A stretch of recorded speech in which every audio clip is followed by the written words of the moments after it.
Hello friends. Did you know nearly 80% of those who watch my videos aren't subscribed? If you enjoy these stories, please hit that subscribe button and leave a like. It really helps. Thank you for being here.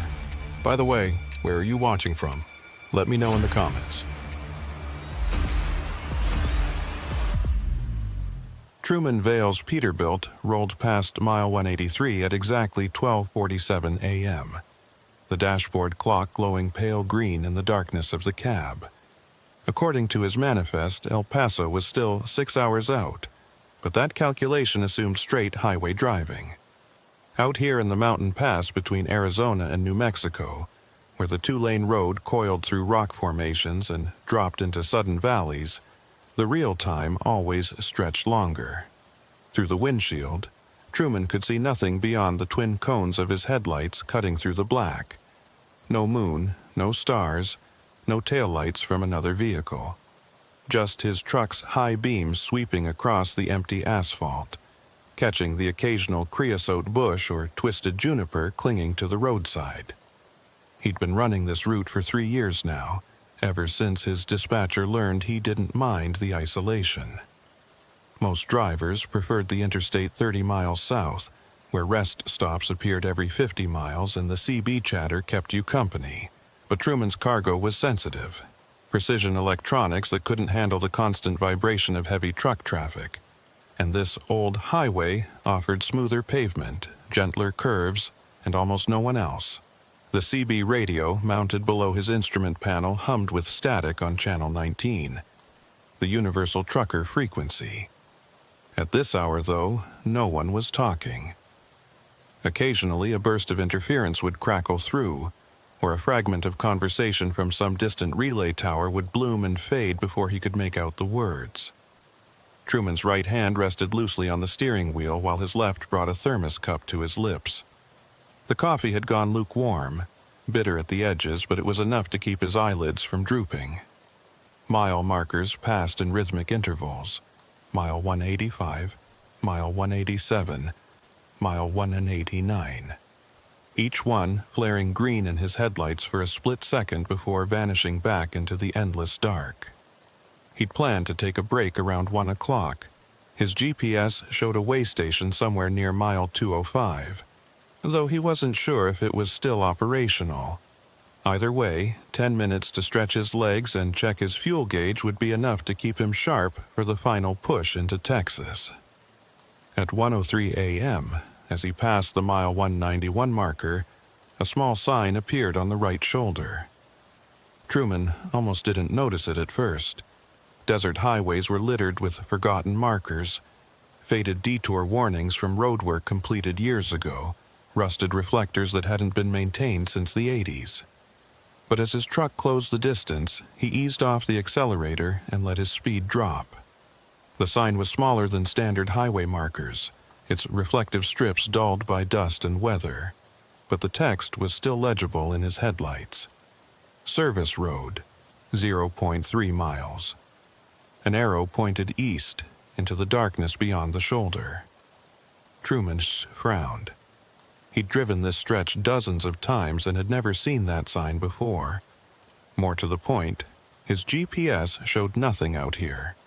No rest area, no way station, no services of any kind for another 14 miles. He glanced at the odometer, then back at the road. The turnoff appeared exactly where the sign had promised. A narrow strip of asphalt branching off to the right, unmarked except for a single faded yellow line running down its center. No lights, no indication of what lay at the end. For a few seconds, Truman considered driving past. His schedule was tight, and exploring unmarked roads in the middle of nowhere wasn't part of the plan. But his lower back was starting to ache from hours in the seat, and his fuel gauge had dropped lower than he'd like. If this service road led to an old truck stop or even just a wide turnaround, it might be worth the detour. He flipped on his turn signal, a habit even when no one else was around, and guided the Peterbilt onto the narrow road. The asphalt here was older, cracked in places, with weeds pushing through the edges. His headlights swept across low hills of scrub brush and scattered boulders. The road curved gently to the left, then straightened out, climbing a shallow grade. Truman kept his speed under 20, listening to the hum of his tires on the rough pavement, the faint rattle of his cargo in the trailer behind him. The CB radio crackled once, a burst of static that sounded almost like a voice, but it faded before he could make out any words. After about half a mile, the road leveled out and opened into a wide clearing. Truman's headlights illuminated a structure ahead, a long, low building with a flat roof and concrete walls, painted a faded tan that had bleached almost white under years of desert sun. It looked like an old way station, the kind that used to be scattered along secondary highways before budget cuts and automation made them obsolete. The building had a large roll-up door on one side, closed and locked, and a smaller entrance near the front with a rusted metal frame. A single light pole stood in the parking area, but the bulb was either burned out or never connected. The only illumination came from Truman's truck. He pulled into the lot and set the parking brake, leaving the engine idling. For a moment he just sat there, hands still on the wheel, studying the building. Something about it felt off. Not dangerous exactly, but wrong in a way he couldn't quite name. The windows were dark, covered from the inside with what looked like sheets of plywood or cardboard. No signs, no posted hours, no indication that this place had been used for anything in a long time. And yet the pavement, though cracked, wasn't overgrown. The building's walls, though faded, weren't collapsed or vandalized. It looked abandoned, but not forgotten. Truman reached for his flashlight in the door pocket and stepped down from the cab. The desert air was cooler than he'd expected, carrying the faint smell of sage and dust. His boots crunched on gravel as he walked toward the building's entrance. The metal door was ajar, hanging slightly crooked on its hinges. He pushed it open with the back of his hand, not wanting to touch the handle directly, and stepped inside. The interior was darker than the night outside.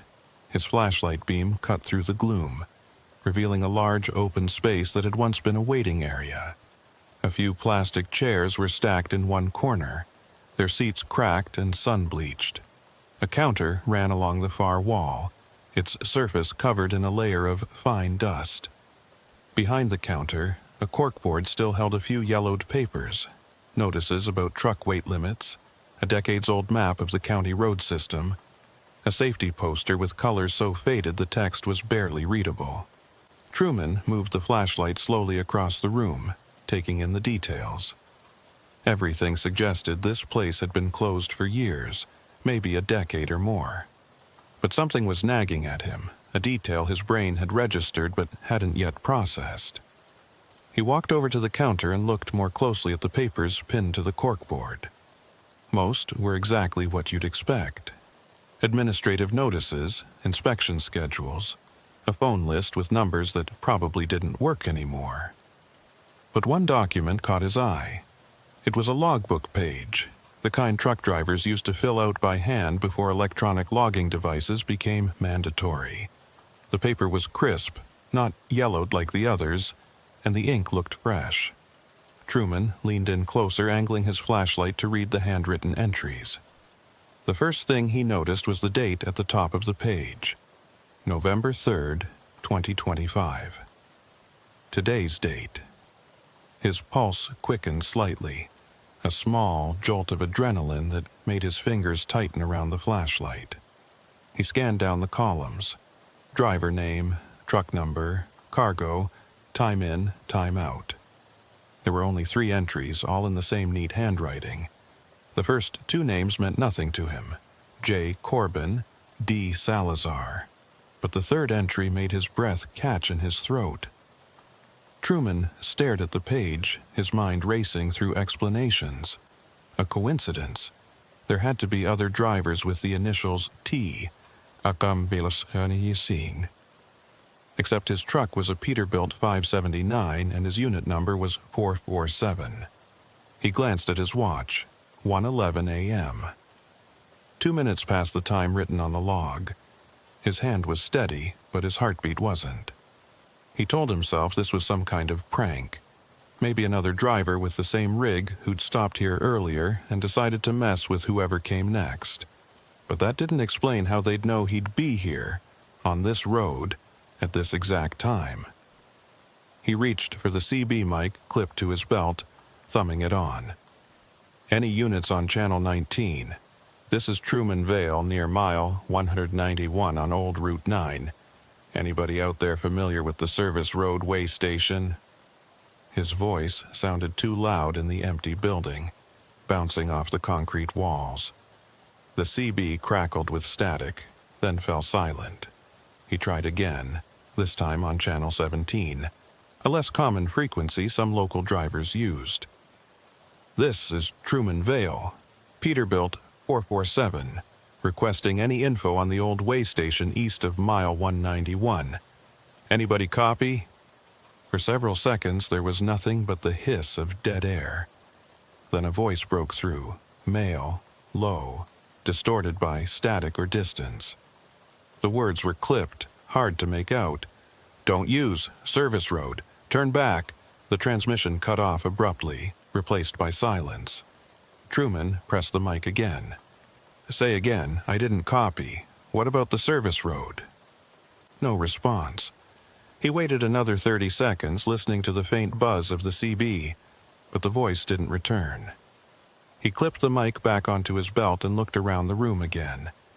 His instincts were screaming at him to leave, to get back in his truck and return to the main highway. But another part of him, the part that had kept him alive on the road for 20 years, wanted answers. If this was some kind of setup, he needed to know. If it was just a creepy coincidence, he needed to confirm it and move on. He walked back toward the entrance, then paused. On the wall beside the door, half hidden behind a stack of old traffic cones, was another corkboard. This one was smaller, and the papers pinned to it looked newer. Truman moved the cones aside and aimed his flashlight at the board. The documents were police reports, or at least photocopies of them. The first one was dated August 2019 and detailed a missing person case, a truck driver named Marcus Holt, who'd disappeared on Route 9 near mile 195. The second report, from April 2021, described another disappearance. A driver named Elena Soto, last seen at a fuel stop in Deeming, her truck found abandoned near mile 188.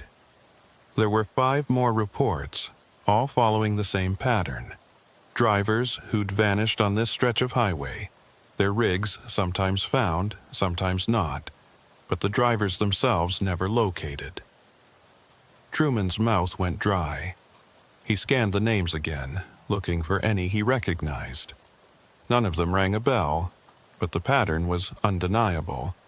7 drivers, all gone without a trace, all within a 10-mile stretch of this road. And now his name was written in a logbook dated for today, with no time of departure. A sound from outside made him spin around. A soft, metallic click, like a door latch being tested.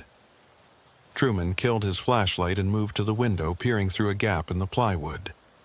His truck was still idling in the lot exactly where he'd left it. But now there was another vehicle beside it. A dark-colored pickup with no plates, its headlights off. He hadn't heard it approach. 2 figures stood near the passenger side of his Peterbilt, one of them reaching for the door handle. Truman's training kicked in. He wasn't a fighter, but he knew how to move fast when he needed to. He slipped out the back exit of the building, a door he'd noticed earlier that led to a loading area behind the way station. The night air hit him again, colder now, and he moved quickly but quietly along the side of the building, keeping to the shadows. From this angle, he could see the 2 figures more clearly. Both wore dark jackets and baseball caps pulled low. One of them was trying the driver's door of his truck, while the other stood watch, scanning the area with a handheld flashlight. Truman reached into his pocket and pulled out his keys. The panic button on his key fob would trigger the truck's alarm and horn, loud enough to wake the dead, and more importantly, loud enough to scare off anyone who didn't want attention. He pressed it once, hard. The Peterbilt's horn blasted across the clearing, a long, piercing wail that echoed off the hills. The two figures jerked back from the truck, momentarily frozen. Truman didn't wait to see what they'd do next. He sprinted toward the cab, keys in hand, and yanked open the driver's door. The figure who'd been trying the handle had already retreated to the pickup, and the engine roared to life. Truman threw himself into the seat, slammed the door, and released the parking brake in one motion. His foot hit the accelerator as the pickup's headlights snapped on, blinding him for a split second. The Peterbilt lurched forward, tires spinning on loose gravel before finding traction. Truman didn't bother with a three-point turn. He just aimed for the service road and floored it, the trailer swaying behind him as he picked up speed. In the rearview mirror, the pickup was following, but it wasn't gaining. Truman knew his rig couldn't outrun a light vehicle on straightaways, but he also knew these roads. If he could make it back to the highway, he'd have options. He kept the accelerator down, watching the narrow road unspool in his headlights, his knuckles white on the steering wheel. The turnoff to the main highway appeared faster than he'd expected, and he took the corner wide, feeling the trailer's rear wheels drift slightly before the weight settled. The pickup followed, its headlights filling his mirrors with harsh white light. But as soon as Truman merged onto the two-lane highway, the pickup fell back. He watched it slow, then stop at the edge of the service road, as if there were an invisible line it wouldn't cross. After a few seconds, it reversed, headlights sweeping across the desert, and disappeared back down the service road. Truman didn't slow down. He kept his speed at 70, 10 miles over the posted limit, and didn't touch the brakes until he saw the glow of a truck stop on the horizon 20 minutes later. When he finally pulled into the lot and killed the engine, his hands were shaking. He sat there for a long time, staring at the bright fluorescent lights of the building, listening to the tick of the cooling engine. Other trucks were parked in neat rows around him, their drivers asleep or inside getting coffee. Normal. Safe. Real. He thought about the logbook with his name on it, the police reports on the wall, the voice on the CB warning him to turn back, and the two figures who'd tried to get into his truck, who'd chased him back to the highway but stopped at the boundary as if they knew better than to follow. Truman pulled out his phone and opened the browser, searching for news about missing truck drivers on Route 9. The results came back sparse. A few old articles, nothing recent. But buried in a local forum, he found a thread from 3 years ago. Anyone else creeped out by the old way station near mile 191? The replies were a mix of skepticism and unease. One driver claimed to have stopped there and found his own name in a logbook before he'd even signed in. Another said the place was a front for cargo theft, that smugglers used it to intercept trucks carrying high-value loads. A third insisted it was just an abandoned building, and people were reading too much into it. Truman closed the browser and stared at his phone's dark screen. He didn't know what he'd stumbled into, but he knew he wasn't going back to find out. Tomorrow, he'd call his dispatcher and tell them to route him on the interstate from now on, even if it added an hour to his drive time. Some shortcuts weren't worth taking. He grabbed his duffel from the sleeper and headed inside for coffee and a shower. As he walked across the lot, he glanced back at his truck one more time. In the harsh overhead lights, it looked solid and ordinary. Just a working rig like 100 others parked here tonight. But he couldn't shake the image of that logbook page, his name written in fresh ink, the time matching almost exactly when he'd pulled into that clearing. He thought about the driver who'd written it, if it even was another driver, and wondered if they'd known what was waiting, or if they'd been just as surprised as he was. Inside the truck stop, the fluorescent lights buzzed overhead, and a country song played from a speaker near the register. A few drivers sat at the counter, nursing coffee and picking at plates of eggs and toast. Everything was warm and familiar and safe. Truman ordered his own coffee and took a seat by the window where he could see his truck. He'd stay here until sunrise, he decided. No more night driving on back roads, no more taking chances with routes he didn't know. But even as he told himself that, he knew the questions would stay with him. Who were those men in the pickup? How did his information end up in a logbook at an abandoned way station? And what happened to the other drivers whose names were on those police reports? The ones who'd disappeared without a trace on the same stretch of highway he'd just escaped. He didn't have answers. He wasn't sure he wanted them. All he knew was that somewhere out there, on a dark service road branching off mile 191, something was waiting. And he'd come closer to it than he ever wanted to again.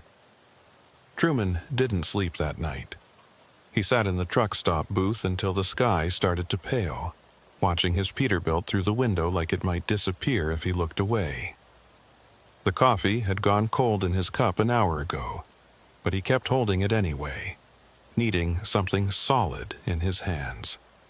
Around 5:30, the morning shift workers started arriving. A waitress who looked half asleep, a cook who moved through the kitchen with mechanical efficiency, a fuel attendant who nodded at Truman as he passed.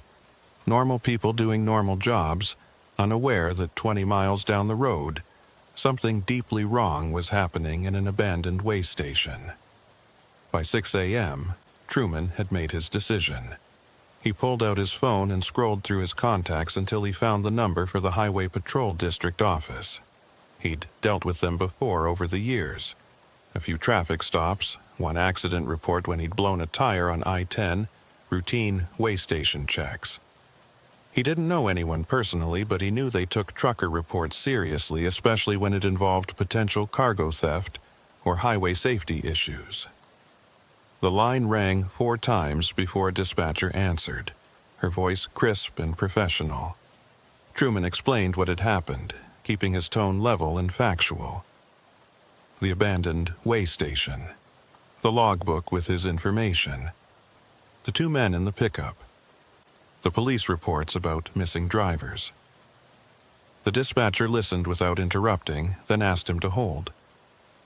2 minutes passed, then 3. Muzak played softly in the background, some instrumental version of a song Truman didn't recognize. When the line clicked back, a different voice came on, male, deeper, with the flat authority of someone used to being obeyed. "This is Trooper Deacon Rusk. You're reporting an incident near mile 191 on Old Route 9. Truman confirmed and repeated his story, adding more details this time. Rusk asked him where he was now, what his truck looked like, whether he'd been injured. All standard questions, but Truman detected something else in the trooper's tone. Not quite surprise, but a kind of weary recognition, like he'd heard similar stories before. "Stay where you are," Rusk said finally. "I'm about 40 minutes out.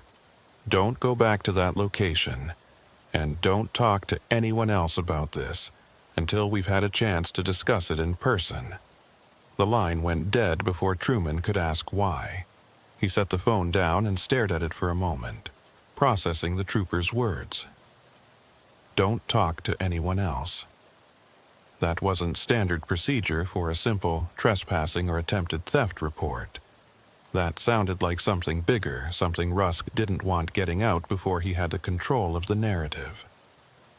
Truman walked back to his truck and did a full inspection, something he should have done hours ago but had been too shaken to attempt.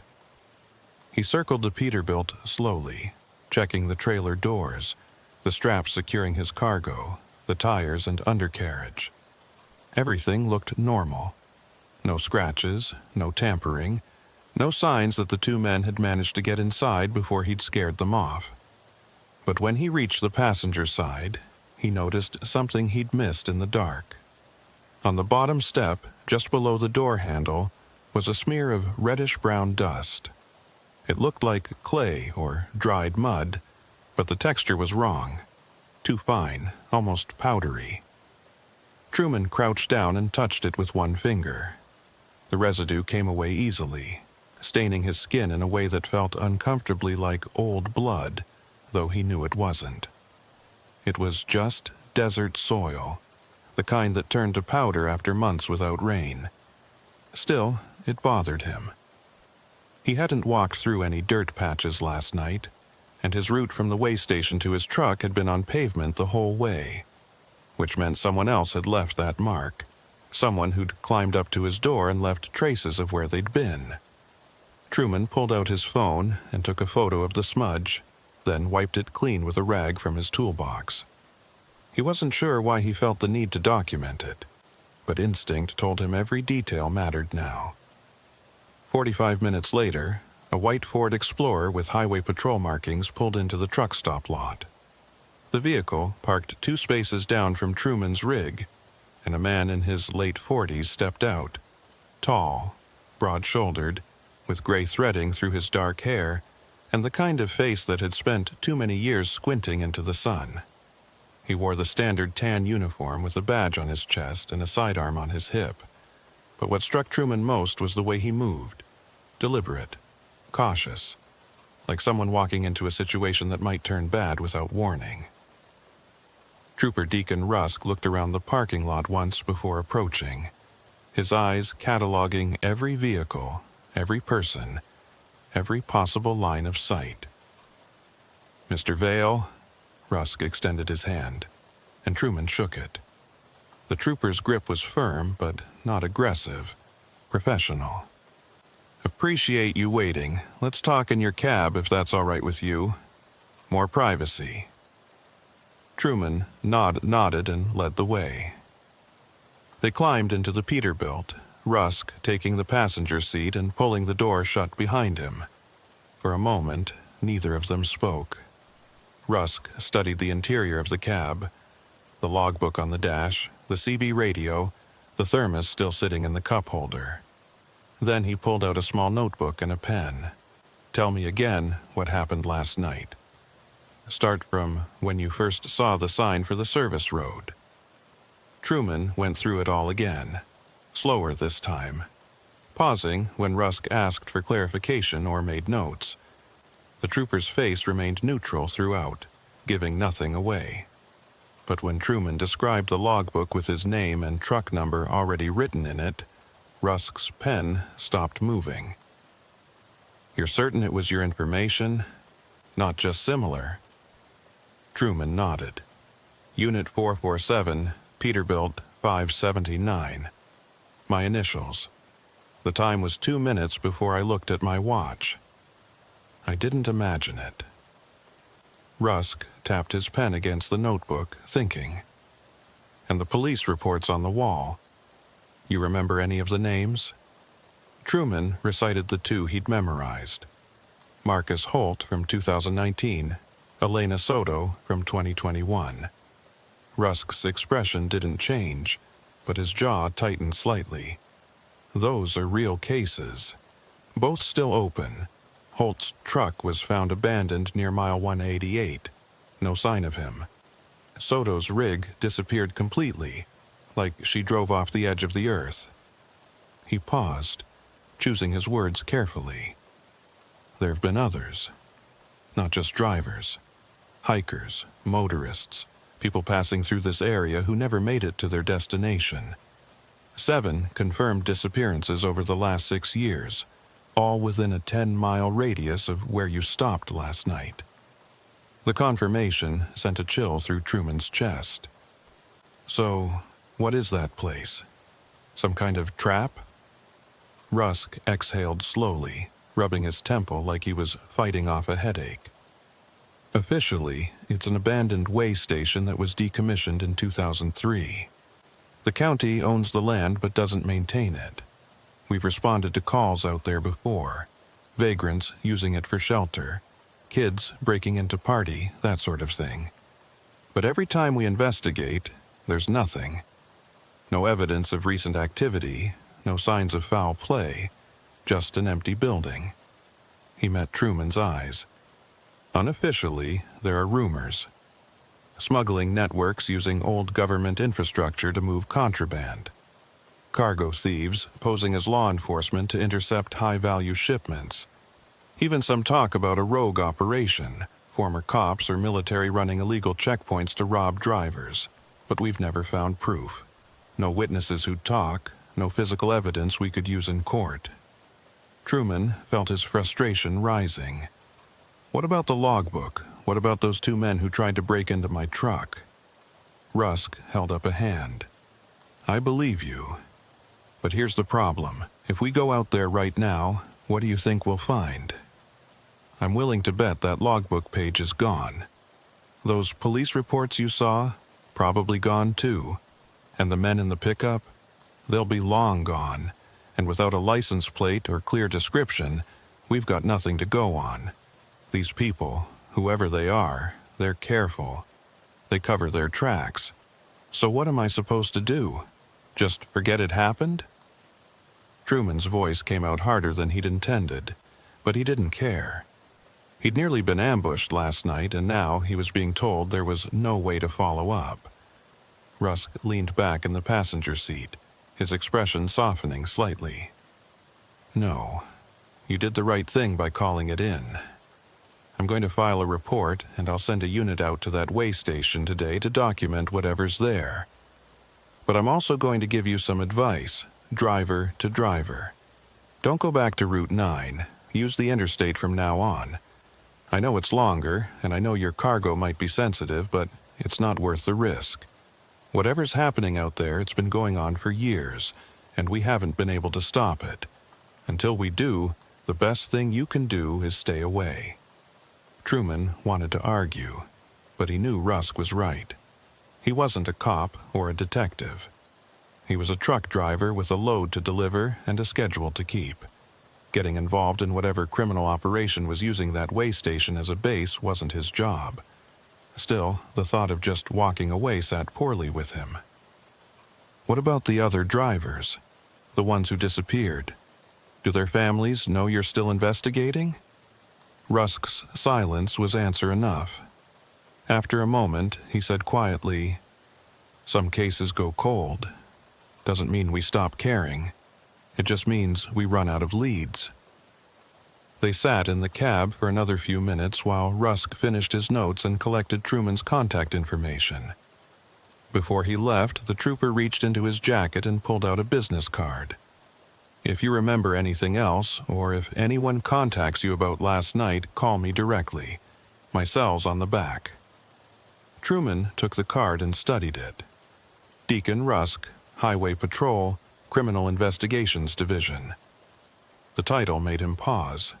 "You're not regular patrol?" Rusk shook his head. "I work missing persons and suspected human trafficking cases. Route 9 has been on my radar for 3 years. You're the first person who's called in a report and actually stuck around to talk to us.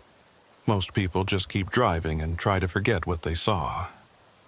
After Rusk left, Truman sat alone in his cab for a long time, turning the business card over in his hands. The sun was fully up now, the truck stop parking lot filling with morning traffic. He knew he should get back on the road, make up the time he'd lost, deliver his cargo to El Paso. But instead, he found himself thinking about the logbook.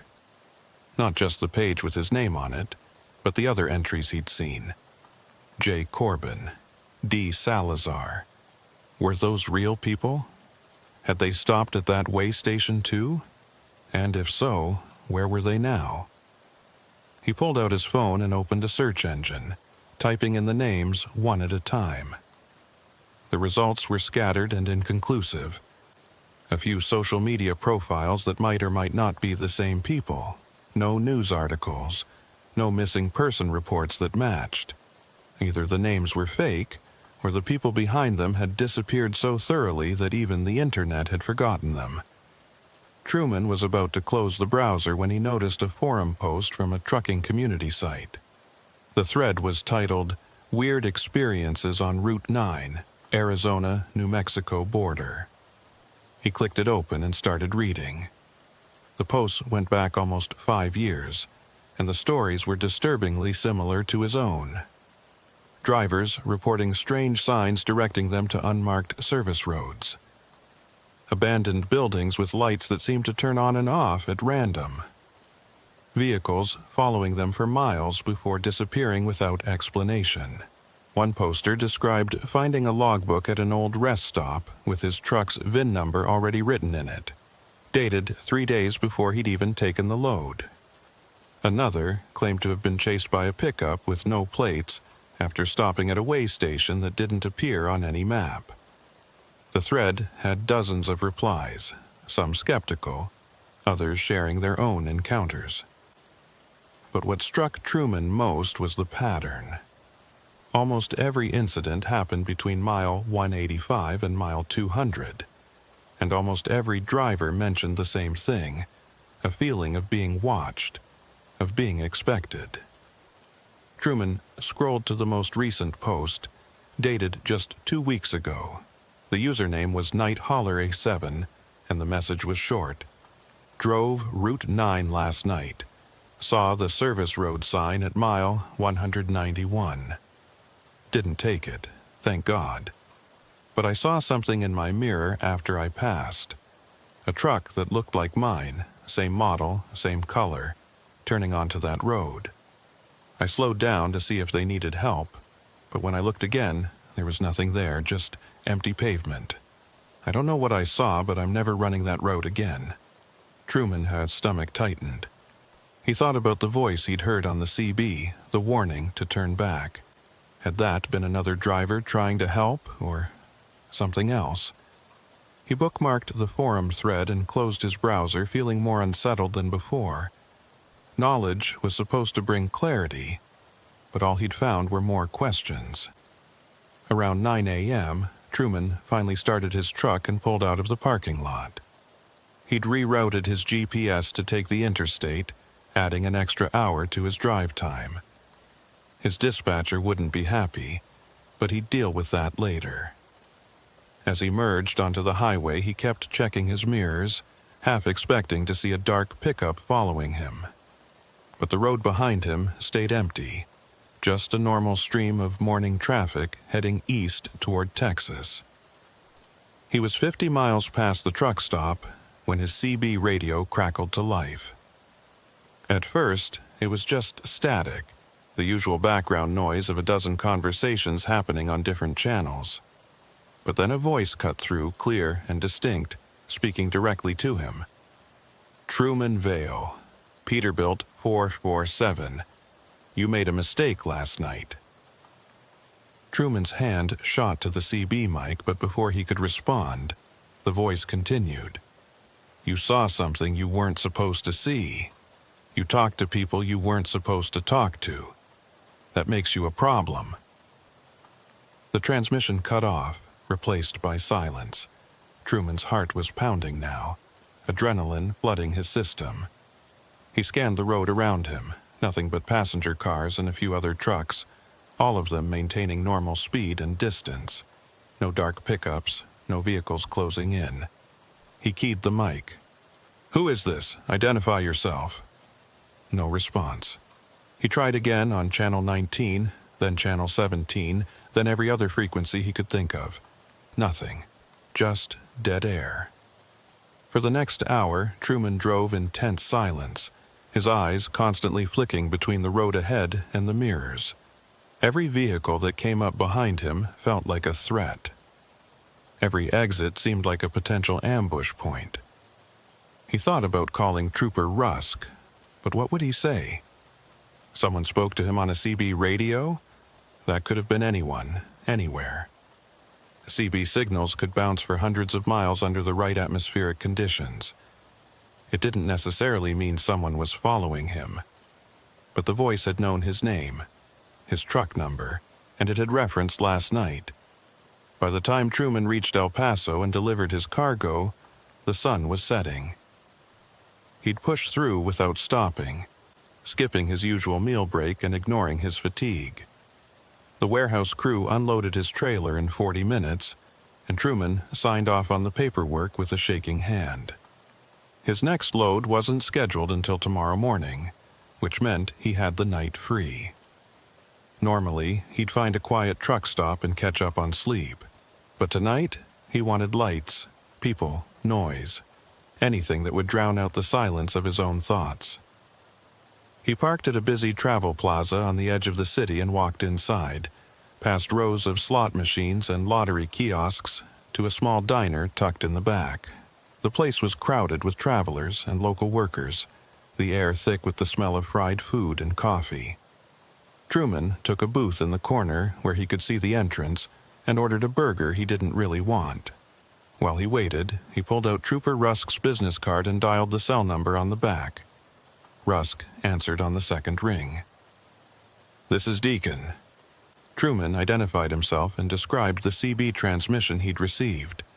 The trooper was quiet for a moment, then asked him to repeat the exact words. When Truman finished, Rusk said, "Could have been a hoax. CB channels aren't secure, and if someone knew you filed a report, they might be trying to scare you into keeping quiet." His tone suggested he didn't entirely believe that explanation, but it was the rational one. Truman pressed him. "Did you send someone out to the way station? Did you find anything?" "We did," Rusk said carefully. The building was empty.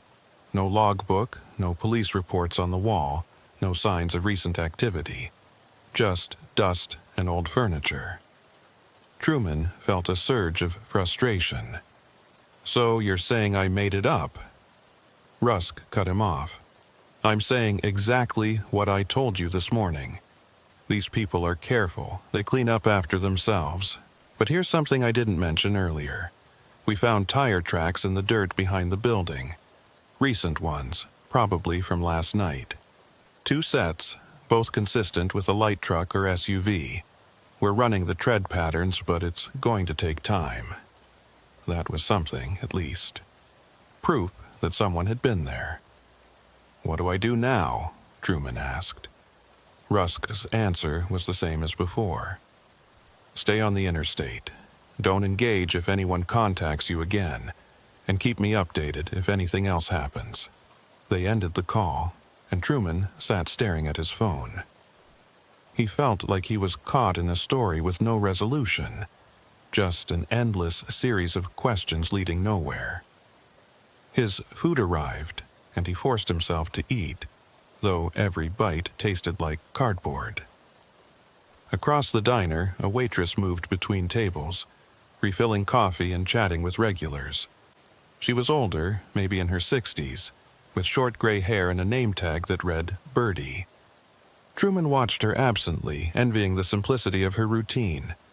She probably went home every night to the same house, the same bed, the same safe, predictable life. She didn't have to worry about mysterious way stations, or men in dark pickups, or voices on the radio that knew her name. When Birdie came by to refill his coffee, she noticed his expression. "Long day?" she asked, her tone kind. Truman managed a tired smile. Something like that. She lingered for a moment, studying him with the practiced eye of someone who'd spent years reading people. "You're a driver, aren't you? I can always tell. You've got that look, like you're still moving even when you're sitting still." Truman nodded. 20 years on the road. Birdie poured his coffee and set the pot down on the table. "My late husband was a driver. He used to say the hardest part wasn't the driving, it was the things you saw that you couldn't do anything about. He'd come home sometimes with this weight on him, and I knew he'd seen something that bothered him. But he'd never talk about it, just said it was part of the job." Truman looked up at her, surprised by the openness in her voice. "Did he ever tell you what kind of things?" Birdie shook her head. "Not in detail, but I knew it was bad. Accidents mostly, sometimes worse. He quit when he turned 50, said he couldn't take it anymore. We bought a little diner in Alamogordo and ran it for 10 years before he passed." She picked up the coffee pot again, ready to move on to the next table. "If you're carrying something heavy, son, don't carry it alone. Find someone to talk to. It'll eat you up otherwise." She walked away before Truman could respond, leaving him alone with his thoughts and his half-eaten burger. He thought about her words, about the weight drivers carried. He'd always prided himself on being tough, on handling whatever the road threw at him without complaint. But last night had shaken something loose in him, a realization that there were things out there he didn't understand and couldn't control. And for the first time in years, he felt genuinely afraid. He finished his meal in silence, paid his bill, and walked back to his truck. The parking lot was quieter now, the evening crowd thinning out as people continued on their journeys.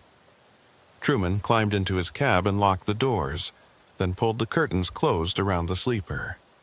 Tomorrow, he'd pick up his next load and head north, away from Route 9 and whatever was lurking there. But tonight, he knew he wouldn't sleep easy. Because somewhere in the back of his mind, he could still hear that voice on the CB, calm and certain. You made a mistake last night. And the worst part was, Truman didn't know what mistake he was supposed to have made. Stopping at the way station? Calling the police? Escaping before they could catch him? Or was the mistake simply that he'd survived when others hadn't? And now he knew too much to be allowed to just walk away. He lay down on the bunk, fully clothed, one hand resting on the CB mic clipped to his belt. Outside, the sounds of the truck stop continued. Engines starting, air brakes hissing, the distant chatter of other drivers on their radios. Normal sounds, safe sounds. But Truman couldn't shake the feeling that somewhere out there someone was listening, waiting, and that this wasn't over yet. Truman didn't pick up his next load the following morning. Instead, he sat in his cab at the El Paso Travel Plaza and made a decision that went against every practical instinct he'd developed over 20 years of trucking. He was going back to Route 9. Not to the way station, he wasn't that reckless, but to the area around it. He needed to understand what he'd stumbled into, and more importantly, he needed to know if he was really in danger or if his paranoia was just getting the better of him. The CB transmission had rattled him more than he wanted to admit, but in the clear light of morning, he could almost convince himself it had been a prank or a coincidence. Almost. He spent the morning at a library branch in downtown El Paso, using their public computers to dig deeper into the missing person cases Trooper Rusk had mentioned. The library was quiet, mostly empty except for a few students and elderly patrons reading newspapers. Truman felt conspicuous in his worn jeans and trucking company jacket, but no one paid him any attention. He started with Marcus Holt, the driver who'd disappeared in 2019. Local news archives showed a brief article about his abandoned freightliner being found near mile 188, hazard lights still flashing, cargo untouched. Holt was 42, married, father of 3. His wife had been interviewed, pleading for information. The case went cold after 6 weeks. No body, no evidence of foul play, just a truck sitting empty on the shoulder like its driver had stepped out for a cigarette and never came back. Elena Soto's case was even stranger. Her truck had vanished completely. No abandoned vehicle, no cargo recovery, nothing. She'd checked in with her dispatcher at a fuel stop in Deeming, said she'd be taking Route 9 to save time, and was never heard from again. Her GPS tracker showed her route until mile 192. Then the signal went dark. Search teams combed the area for days, even brought in cadaver dogs and a helicopter, but found nothing. It was as if she and her entire rig had been erased from existence. The article mentioned that her family suspected she'd been targeted by cargo thieves, but investigators found no evidence to support that theory. The case remained open, but inactive. Truman searched for the other names he'd seen on those police reports at the way station, but most yielded nothing.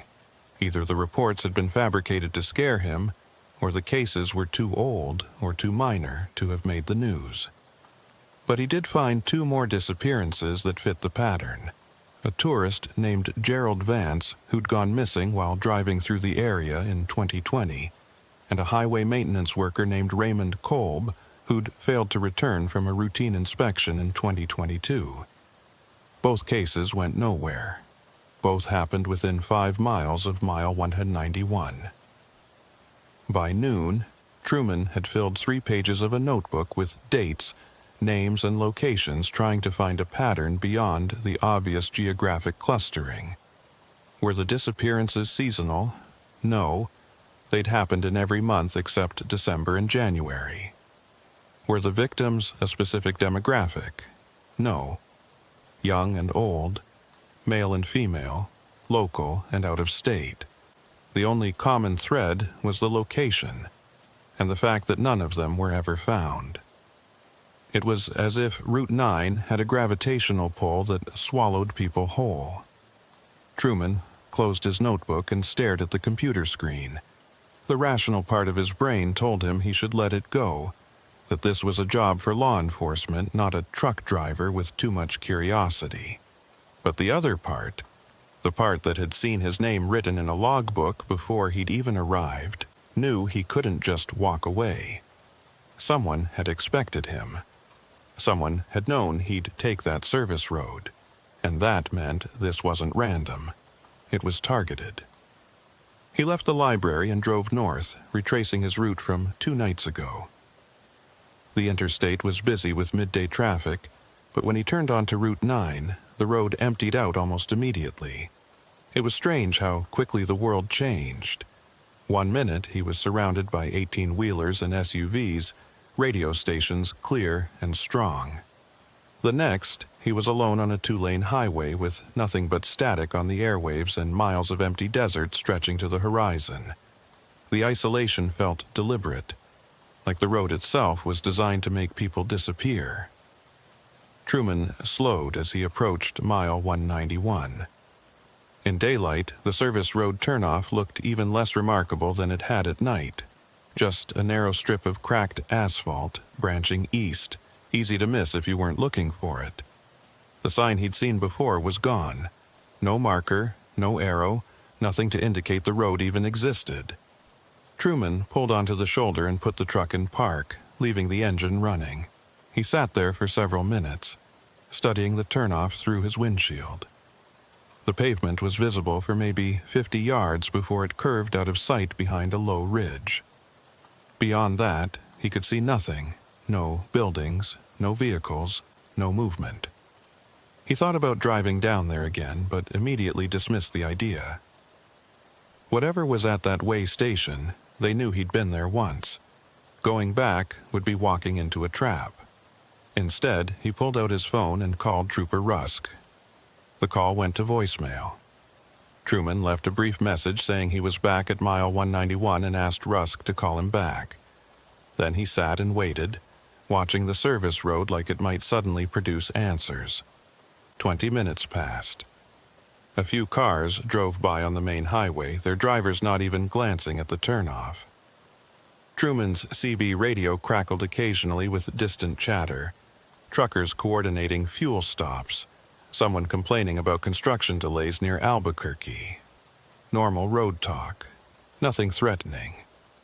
He was starting to feel foolish for coming back when his phone rang. It was Rusk. "What the hell are you doing?" The trooper's voice was sharp, almost angry. "I told you to stay away from that area." Truman kept his tone calm. "I'm not at the way station. I'm just parked on the highway, observing. Have you gotten any new information?" Rusk was silent for a moment, and Truman could hear papers rustling in the background. When he spoke again, his voice was quieter, more controlled. "We got results back on those tire tracks. They match a Ford F-250, probably a 2015 or 2016 model, dark blue or black. No plates registered to that description in the area, which means it's either stolen or running illegal tags." "That's something," Truman said. "Did you put out an alert?" Rusk's sigh was audible even over the phone. "We did, but without a plate number or a clear suspect, there's not much we can do. There are thousands of trucks like that in New Mexico alone." He paused, then added, "Look, I know you want answers, but you're putting yourself at risk. These people, whoever they are, they've been operating for years without getting caught. That means they're smart, they're organized, and they don't leave witnesses. You need to go back to El Paso and let us handle this." Truman was about to respond when he saw movement in his side mirror. A vehicle had pulled onto the shoulder about 100 yards behind him. A dark pickup, no front plate visible, engine idling. His chest tightened. "Rusk, I've got company. Dark truck just pulled up behind me." The trooper's voice sharpened. "Can you see the driver?" Truman adjusted his mirror, trying to get a better angle. The truck's windshield was tinted too dark to make out any details. "Negative. Windows are blacked out. Should I move?" "Yes. Get back on the highway and head toward the nearest populated area. Don't stop, don't engage. I'm dispatching a unit to your location now, but they're at least 15 minutes out." Rusk's tone was urgent but controlled. "Stay on the line with me." Truman released the parking brake and eased the Peterbilt forward, merging back onto Route 9. In his mirror, the dark pickup matched his movement, pulling onto the road behind him but maintaining distance, not closing in, not falling back, just following. Truman's pulse quickened. "He's tailing me, about 50 yards back." "Keep your speed steady," Rusk instructed. "Don't do anything that might provoke a confrontation. The unit is en route, ETA 12 minutes. Truman nodded, even though Rusk couldn't see him. 12 minutes felt like an eternity. He watched the speedometer, keeping it right at 55, and kept glancing at his mirrors. The pickup stayed exactly where it was, matching his speed with eerie precision. No attempt to pass, no aggressive maneuvers, just a steady, patient pursuit. It was somehow worse than if they'd tried to run him off the road. This felt calculated. "Rusk, this doesn't feel like road rage. They're not trying to overtake me. They're just watching." Truman's voice was steady, but his hands were slick with sweat on the steering wheel. The trooper's response was grim. "They're testing you, seeing if you'll panic, if you'll make a mistake. Don't give them one, just keep driving." The miles crawled by. Truman passed mile 195, then mile 198. Still, the pickup followed, a dark shadow in his mirrors. He tried to get a look at the license plate, but either it was missing or covered in mud. He couldn't tell which. His CB radio crackled, and for a second he thought it might be another threatening message. But it was just static, the empty hiss of dead air. At mile 203, Truman spotted something up ahead. A rest area, one of the official state-maintained ones with bathrooms and vending machines. There were two other vehicles in the lot, a minivan and a sedan, not empty, which meant potential witnesses. Truman made a split-second decision. "I'm pulling into the rest area at mile 203. There are people here, maybe that'll scare them off." Rusk hesitated, then said, "All right. Park near the other vehicles, stay in your cab, and keep your doors locked. The unit is 8 minutes out." Truman signaled and pulled into the rest area, choosing a spot between the minivan and the sedan. The dark pickup followed him into the lot but didn't park. Instead, it made a slow loop around the perimeter, passing close enough that Truman could finally see the driver's side window roll down. A man's face appeared, partially obscured by a baseball cap and sunglasses, but visible enough that Truman could make out a strong jawline and a thin scar running down his left cheek. The man stared directly at Truman, holding his gaze for 3 long seconds. Then he smiled, not friendly, not threatening, just a cold, knowing expression that made Truman's stomach turn. The window rolled back up, and the pickup accelerated out of the lot, heading north on Route 9. Truman exhaled a breath he didn't realize he'd been holding. They're gone. Headed north, probably doing 60. Rusk's voice was tense. "Did you get a plate?" Truman shook his head. "No plate. but I saw the driver. White male, maybe late 30s, scar on his left cheek, wearing a cap and sunglasses. Rusk was already taking notes. Good. That's more than we've had before. Stay where you are. The patrol unit is almost there. 5 minutes later, a New Mexico State Police cruiser pulled into the rest area, lights flashing. Truman stepped down from his cab and met the officer, a younger trooper named Alvarez, who took his statement and radioed in the description of the pickup and driver. Alvarez was professional but visibly skeptical, and Truman couldn't blame him. A truck followed you for a few miles and then left. On its own, it wasn't much of a crime. But when Alvarez ran Truman's information and saw the incident report from 2 nights ago, his demeanor shifted. He called Rusk, spoke in low tones for a few minutes, then returned to Truman with a more serious expression. "Trooper Rusk wants you to come into the district office. He's got some things he wants to show you, and he thinks you might be able to help identify some other people of interest." Alvarez glanced at Truman's Peterbilt. "You okay to drive there, or do you need an escort?" Truman shook his head. "I can drive. Where's the office?" Alvarez gave him the address, a small town called Lordsburg, about 40 miles west. "Stick to the interstate, not Route 9. Rusk was very clear about that. An hour later, Truman was sitting in a cramped conference room at the State Police District office in Lordsburg. Trooper Rusk sat across from him, a manila folder open on the table between them. The folder contained photographs, surveillance stills, driver's license photos, mugshots. Rusk slid the first image across the table. "Recognize this person?" Truman studied the photo. It showed a man in his 40s with thinning hair and a weathered face. He looked vaguely familiar, but Truman couldn't place him. "Maybe. I might have seen him at a truck stop or fuel station, but I couldn't say for sure." Rusk nodded and showed him another photo. This one was clearer, a mugshot of a man in his 30s with the same scar Truman had just seen. "That's him," Truman said immediately. "That's the guy from the pickup." Rusk leaned back in his chair, his expression unreadable. "His name is Victor Salton, ex-military, dishonorably discharged in 2014 for conduct violations. He's got a record: assault, theft, suspected involvement in a smuggling operation out of El Paso. We've had him on our radar for years, but we've never been able to make anything stick. Witnesses disappear, evidence goes missing, and Salton always has an alibi." Truman felt a chill run down his spine. "You think he's behind the disappearances?"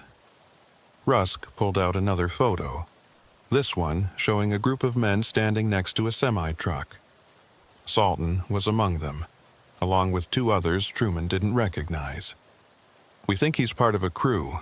They target high-value cargo, electronics, pharmaceuticals, anything that can be moved and sold quickly.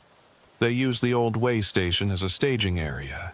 Drivers get diverted there under false pretenses, and once they're isolated, the crew takes the cargo and disposes of the driver."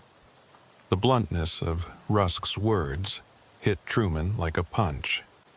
"You're saying they kill them?" Rusk met his eyes. "We don't have bodies, so we can't prove it. But 7 people don't just vanish into thin air. And the fact that you're sitting here alive and talking to me makes you an anomaly. You got away. That makes you a witness, and it makes you a liability to them." Truman's throat felt dry. "So what do I do?"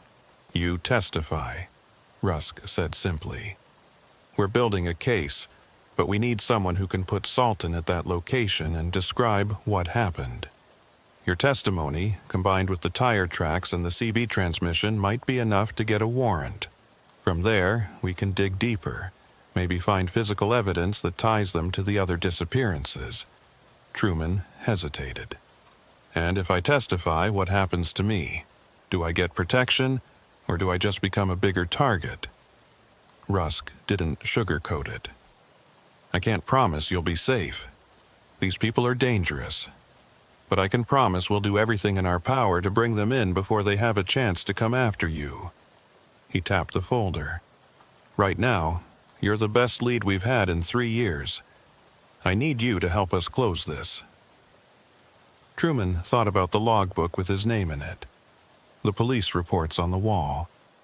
Marcus Holt and Elena Soto and all the others who'd driven down that service road and never come back.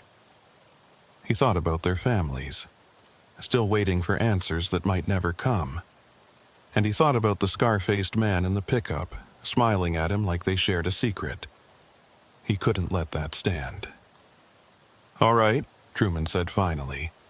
"I'll testify. Tell me what you need."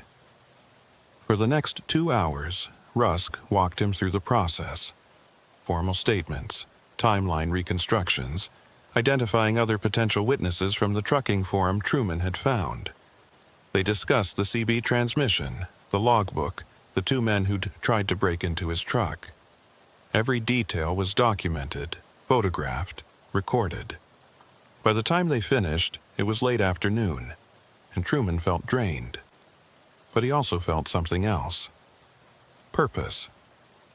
For the first time since this started, he wasn't just running. He was fighting back.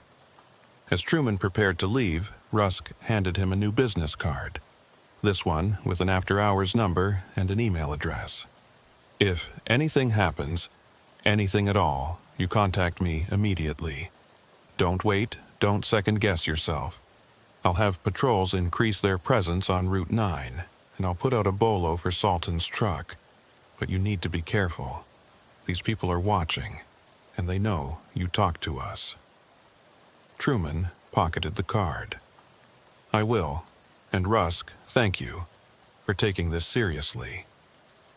The drive back to El Paso felt longer than it should have. Truman kept his speed steady, his eyes on the mirrors, his CB radio tuned to channel 19. Other truckers chattered about weather and traffic, their voices a comforting background noise. He didn't join the conversation, just listened, letting the normalcy of it wash over him.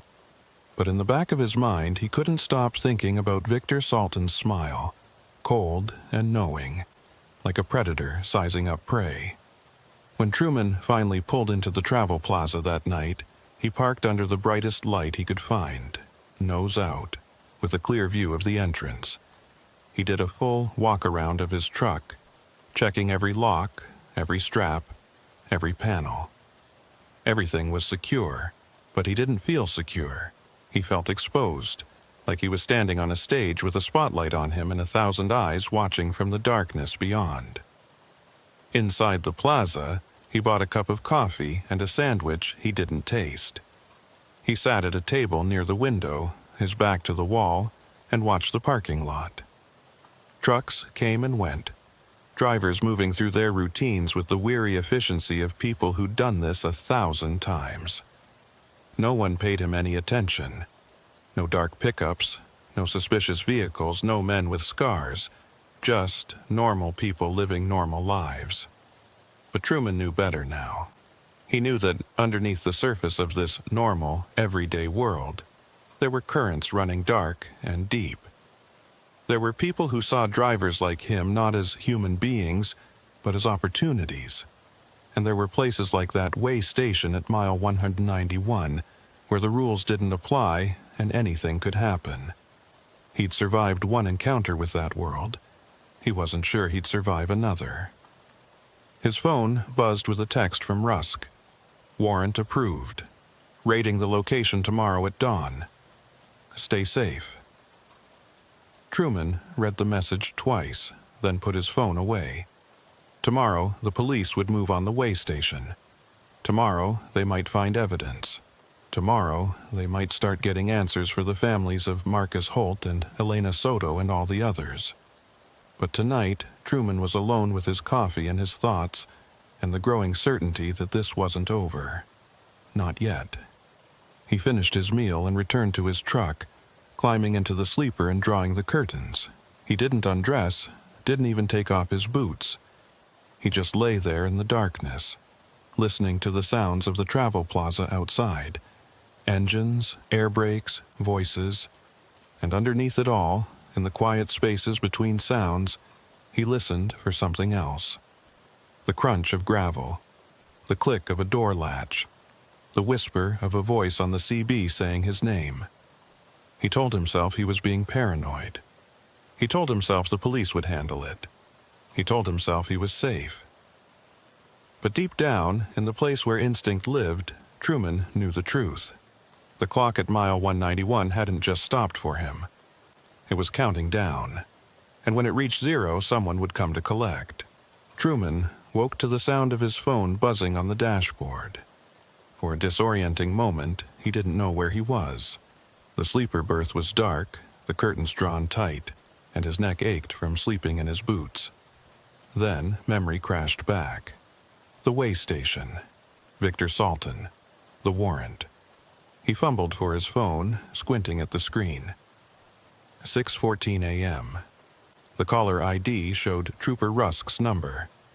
Truman answered, his voice rough from sleep. "Yeah. It's Rusk. We just finished the raid." The trooper's voice was flat, drained of emotion. Truman sat up, fully awake now. And there was a long pause on the other end, filled only with the faint static of a bad connection. When Rusk spoke again, his words came slowly, carefully chosen. The building was empty. No logbooks, no police reports, no equipment. Nothing but dust and old furniture just like before.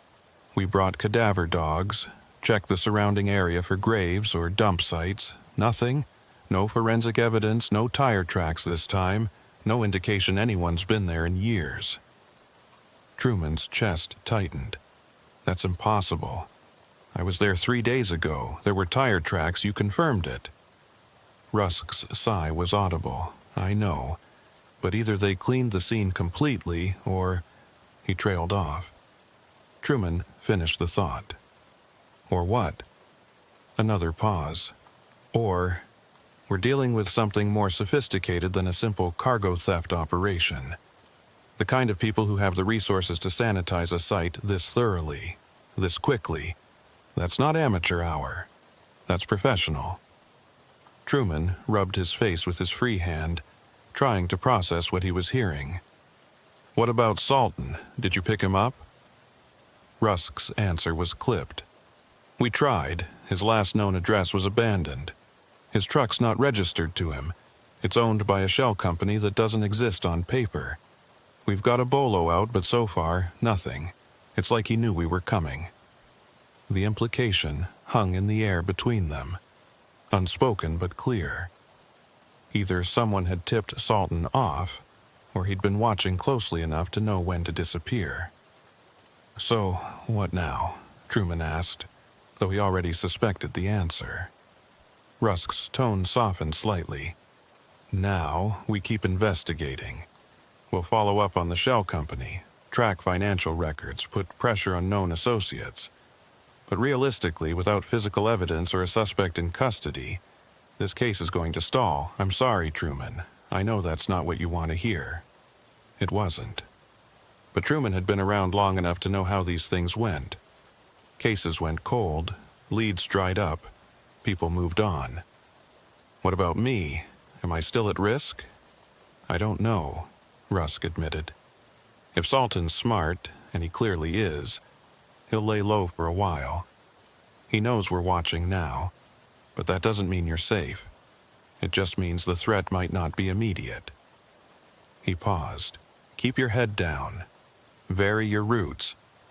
Stay in populated areas, and if you see anything suspicious, call me immediately.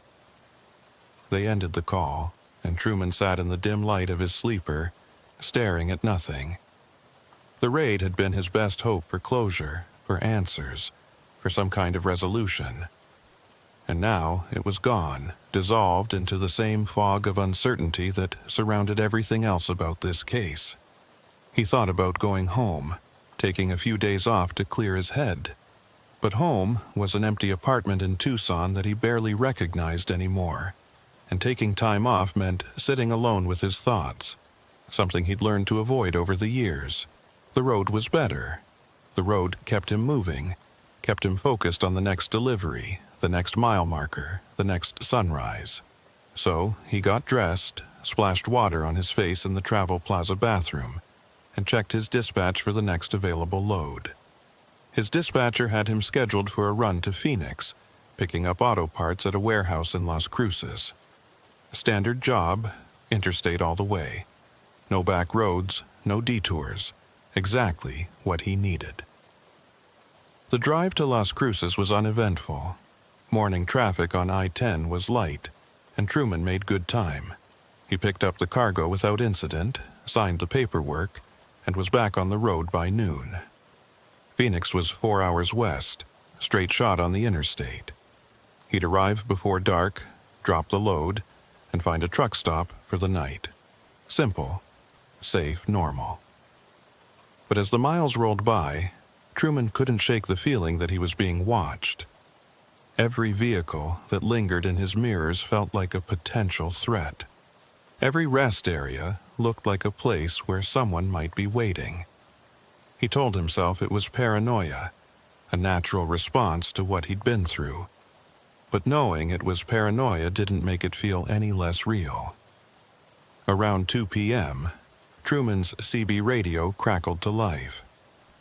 At first, it was just the usual chatter, truckers discussing traffic conditions, someone complaining about a way station backup.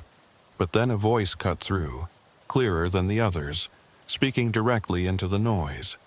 Peterbilt 447, this is a courtesy call. Truman's hands tightened on the steering wheel. He recognized the phrasing from 3 days ago, the same clinical, detached tone. He grabbed the CB mic. Who is this? Static washed across the channel, then the voice returned. You were given a warning. You chose not to heed it. Choices have consequences, Truman. His pulse hammered in his ears. He scanned the traffic around him. A minivan, 2 sedans, a panel truck, all maintaining normal distances. No dark pickups, no suspicious vehicles. What do you want? Truman kept his voice steady, refusing to show fear even though his entire body was tense. The voice on the CB was unhurried, almost conversational. We want what we've always wanted, to be left alone. But you've made that difficult. You've involved people who ask questions. Questions lead to complications. I didn't see anything, Truman said, knowing it was a lie but hoping it might buy him something. I stopped at an old building, looked around and left. That's all. A soft laugh came through the speaker, devoid of humor. You saw enough. You know enough. And now you've testified. That makes you a problem that needs solving. The transmission ended abruptly, leaving only static. Truman tried to respond, but no one answered. He switched channels, broadcast on 19, 17, even the emergency channel 9. Nothing. The voice was gone. Truman's mind raced. They knew he'd testified, or agreed to testify. That information should have been confidential, known only to Rusk and a handful of other law enforcement personnel, which meant either there was a leak in the department, or these people had access to information they shouldn't. Either possibility was terrifying. He pulled out his phone and called Rusk, but the call went straight to voicemail. Truman left a hurried message describing the CB transmission, then hung up and focused on driving. Phoenix was still 3 hours away. 3 hours of exposure, 3 hours of vulnerability. He considered pulling over, finding a police station or a busy truck stop and waiting for Rusk to call back. But stopping meant being stationary, predictable. At least while he was moving, he had options. So he kept driving, pushing the Peterbilt up to 70, his eyes constantly flicking between the road and his mirrors. The afternoon sun beat down through the windshield, turning the cab into an oven despite the air conditioning. Sweat beaded on Truman's forehead, and his shirt clung to his back. He tried to focus on the road, on the simple mechanics of driving, but his thoughts kept spiraling back to the voice on the CB. Choices have consequences. At 3:30, Truman passed a rest area and spotted a state police cruiser parked near the entrance. Relief flooded through him. He pulled in, maneuvering his rig into a spot where he had a clear view of the cruiser, and climbed down from the cab. The afternoon heat hit him like a wall, dry and oppressive. He walked toward the cruiser, raising one hand in a cautious greeting. The officer inside, a woman in her 30s with short dark hair, rolled down her window. "Something I can help you with?" Truman explained the situation as concisely as he could. The CB transmission, the ongoing investigation, Trooper Rusk's involvement.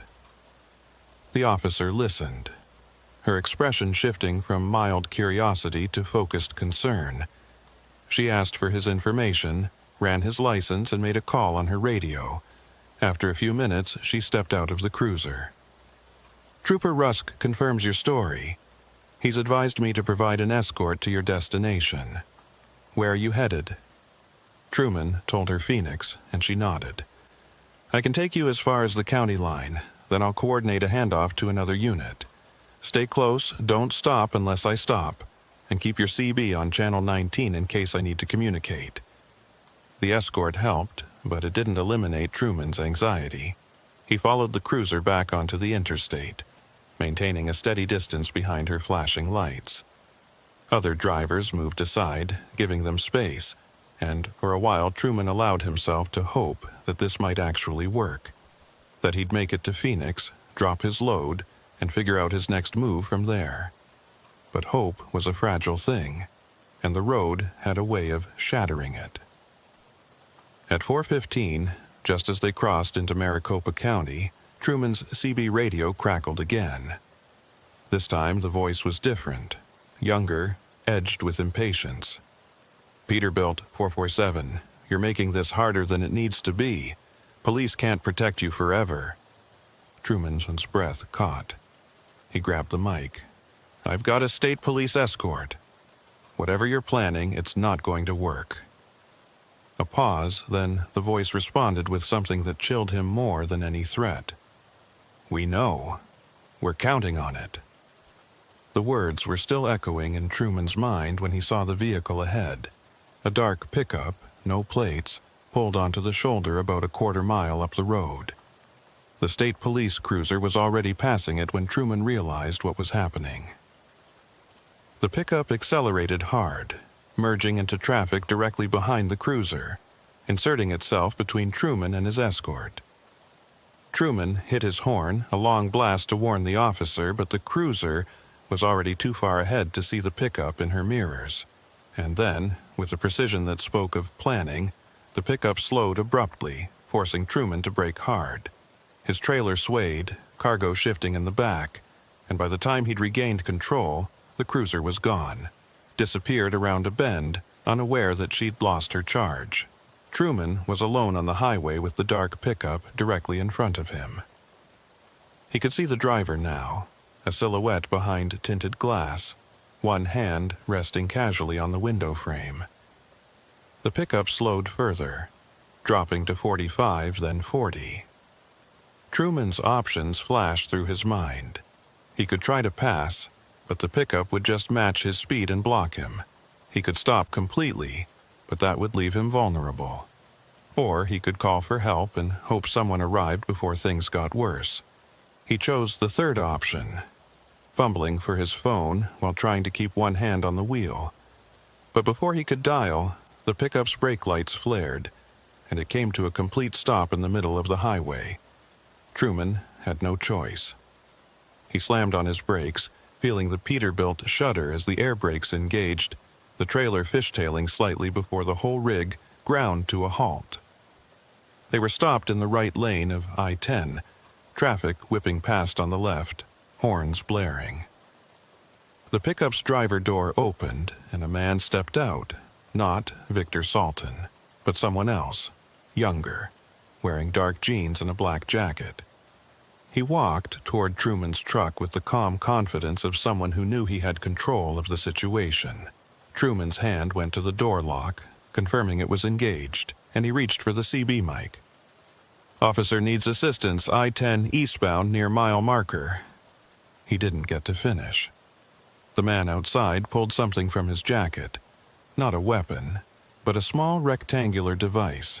He held it up so Truman could see it through the windshield, then pressed a button. Truman's truck died, not gradually, but instantly. Engine cutting out, dash lights going dark, even the CB radio falling silent. For a moment, Truman sat in stunned disbelief, staring at the lifeless controls.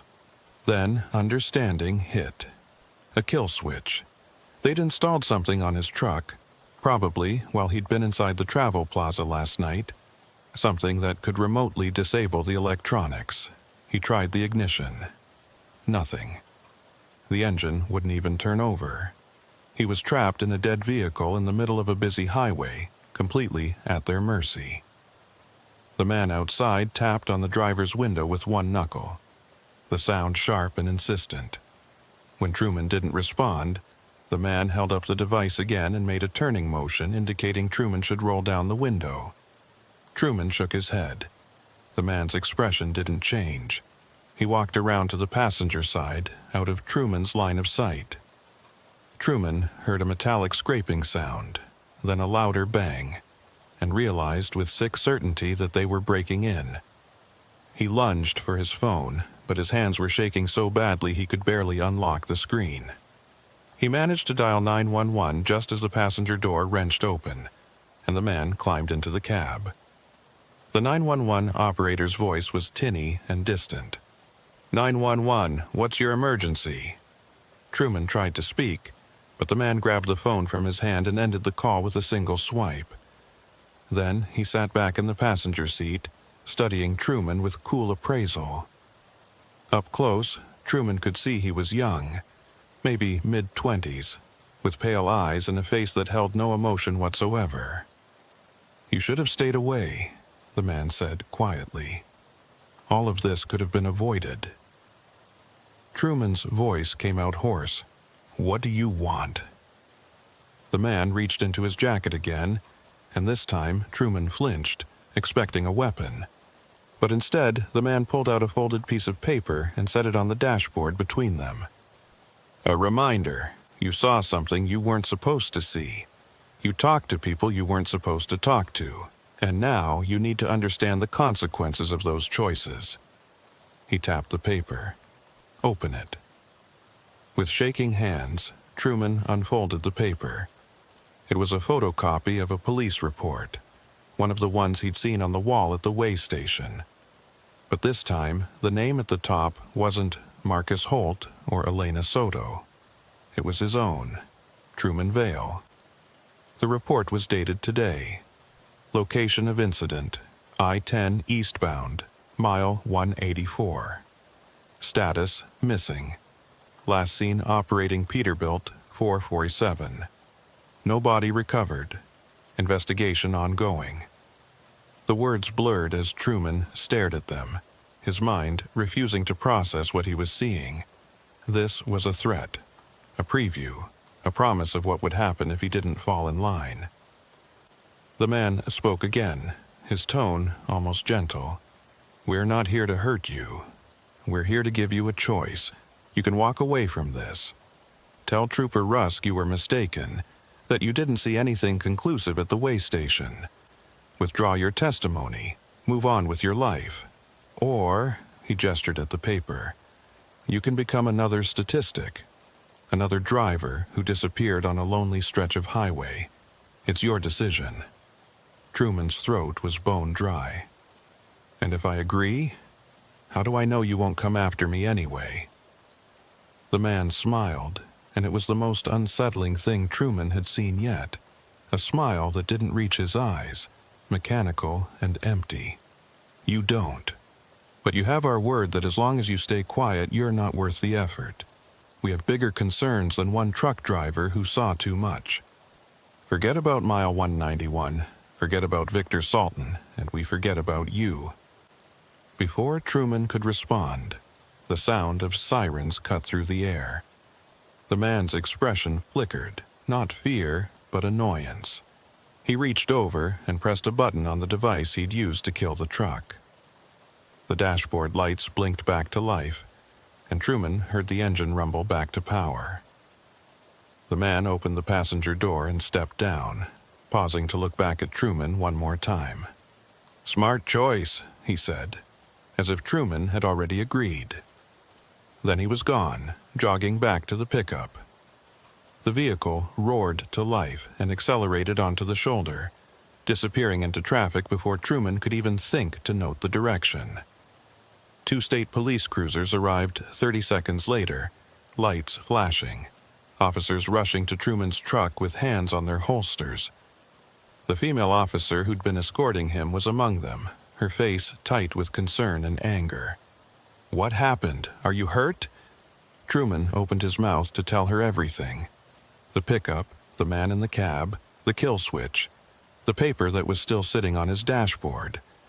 But then he thought about the photocopy with his name on it, the casual certainty in the man's voice, the promise of consequences, and he hesitated. "Truck stalled," he heard himself say.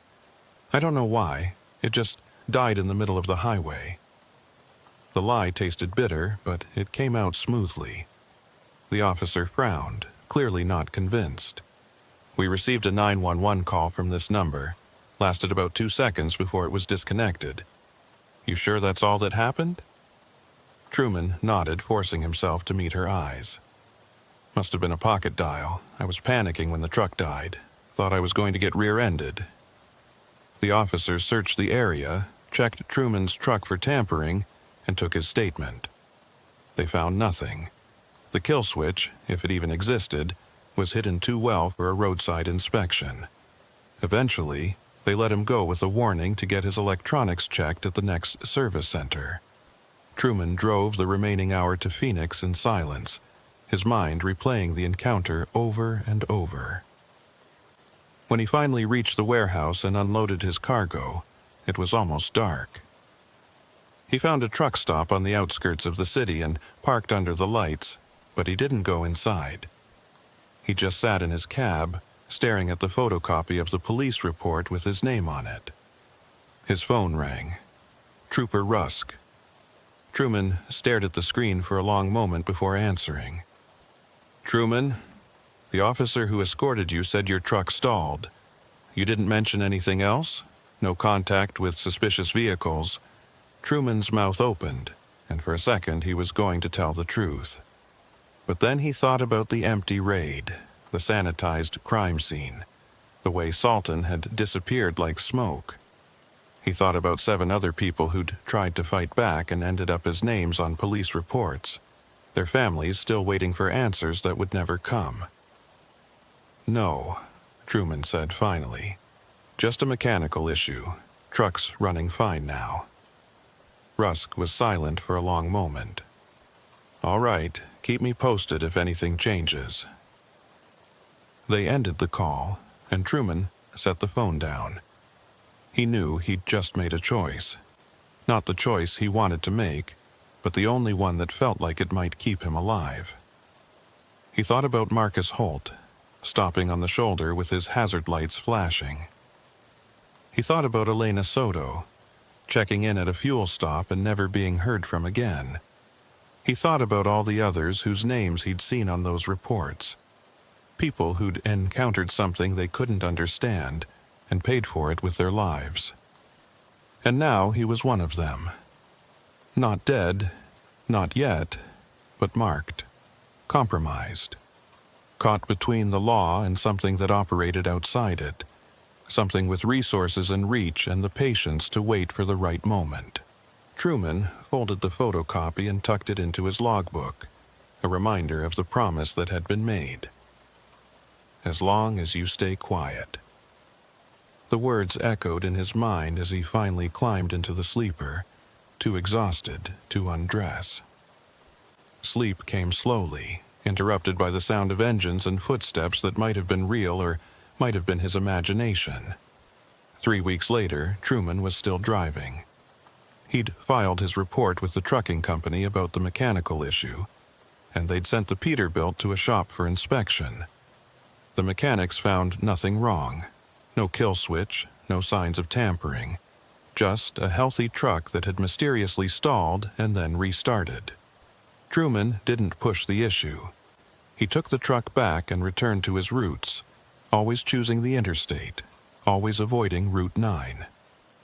He stopped checking the trucking forums, stopped searching for news about missing drivers.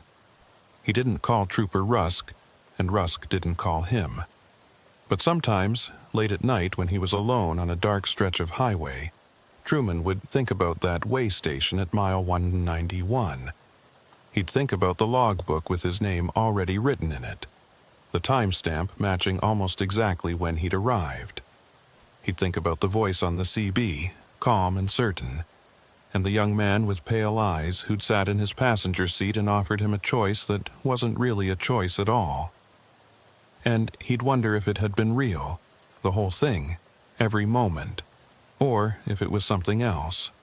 A warning system, maybe, designed to catch drivers carrying high-value cargo. Or a psychological operation meant to keep people away from something they shouldn't see. Or maybe just what it seemed. A criminal network efficient enough to vanish without a trace, and ruthless enough to make people disappear. Truman would never know for sure, and that uncertainty was its own kind of prison, more effective than any cell. Because every time he saw a mile marker ending in 191, every time a dark pickup appeared in his mirrors, every time his CB radio crackled with unexpected static, he'd wonder if this was the moment when his time ran out. When the clock that had stopped at mile 191 finally started counting down for him. He'd made his choice. He'd stayed quiet. But deep down, in the part of him that had driven trucks for 20 years and learned to trust his instincts, Truman knew the truth. They were still watching. They were always watching. And one day when he'd outlived his usefulness or made another mistake or simply became too much of a risk, they'd come back. Maybe it would be on a lonely highway at midnight. Maybe at a rest stop with broken lights. Maybe at a way station that didn't appear on any map. But they'd come. And when they did, there'd be no escape this time. No police escort, no witnesses, no second chances. Just another name added to the list of drivers who'd seen something they shouldn't have and disappeared without a trace. Until then, Truman drove. Through the day and into the night, across state lines and empty deserts, past mile markers that blurred into an endless succession of numbers. He drove because it was the only thing he knew how to do. And because as long as he kept moving, as long as he stayed on the interstates and away from the back roads, he could almost convince himself that he was still in control, that the choice had been his, that he was safe. But on quiet nights, when the road stretched empty ahead and the darkness pressed close, Truman would remember the photocopy tucked into his logbook. His name, his truck, today's date. A report filed before the crime had even been committed. A clock stopped at a time that hadn't yet arrived. And he'd know, with the cold certainty that comes from surviving something you were never meant to survive, that some roads, once traveled, can never be forgotten. Some detours lead to places you can never truly leave. And some warnings, no matter how clearly heard, come too late to matter. Mile 191 was out there, somewhere in the desert darkness. The way station was still standing, empty and waiting, and the people who used it were still operating, still diverting trucks, still making drivers disappear. Trooper Rusk was still investigating, still looking for evidence that would never be found. And Truman was still driving, still checking his mirrors, still listening for voices on the CB that knew his name. The story didn't have an ending. It just had a pause, a breath held too long, a question that would never be answered. And maybe that was the most terrifying part of all.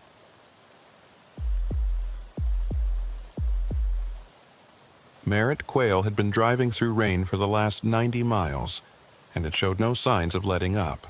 The storm had rolled in just past the Oklahoma border.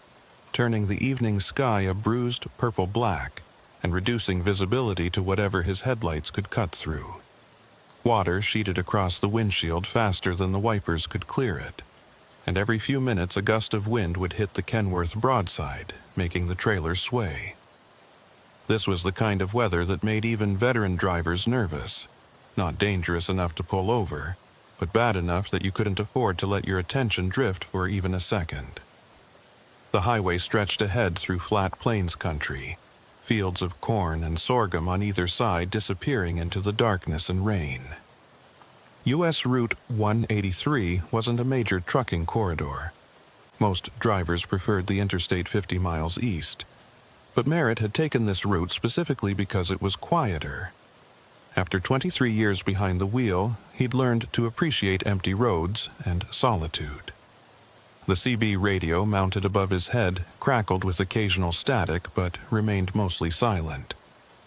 In weather like this, most truckers were too busy concentrating to chat.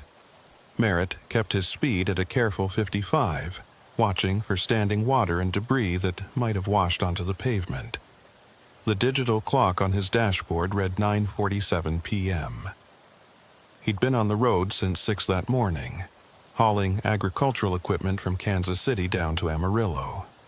The load was heavy but well balanced, and the Kenworth handled it without complaint despite the weather. Merritt's original plan had been to stop for the night at a truck plaza near Dodge City, but he'd made better time than expected and decided to push on. Now, with the storm intensifying and fatigue starting to creep into his shoulders, he was beginning to regret that decision. His GPS showed a small town called Harmony Grove about 15 miles ahead. He didn't remember much about it, probably just a gas station and maybe a diner, but it would have to do. The rain intensified, drumming on the roof of the cab like 1,000 fingers tapping impatiently. Lightning flickered in the distance, brief flashes that illuminated the flat landscape in stark white relief before plunging it back into darkness. Thunder followed seconds later, a low rumble that Merritt felt more than heard. He leaned forward slightly, peering through the windshield, and that's when he saw them. Lights. Red taillights, 2 sets, maybe a quarter-mile ahead.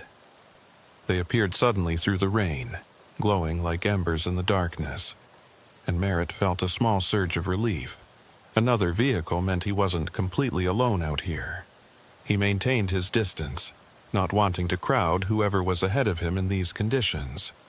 The lights stayed steady, moving at roughly the same speed he was.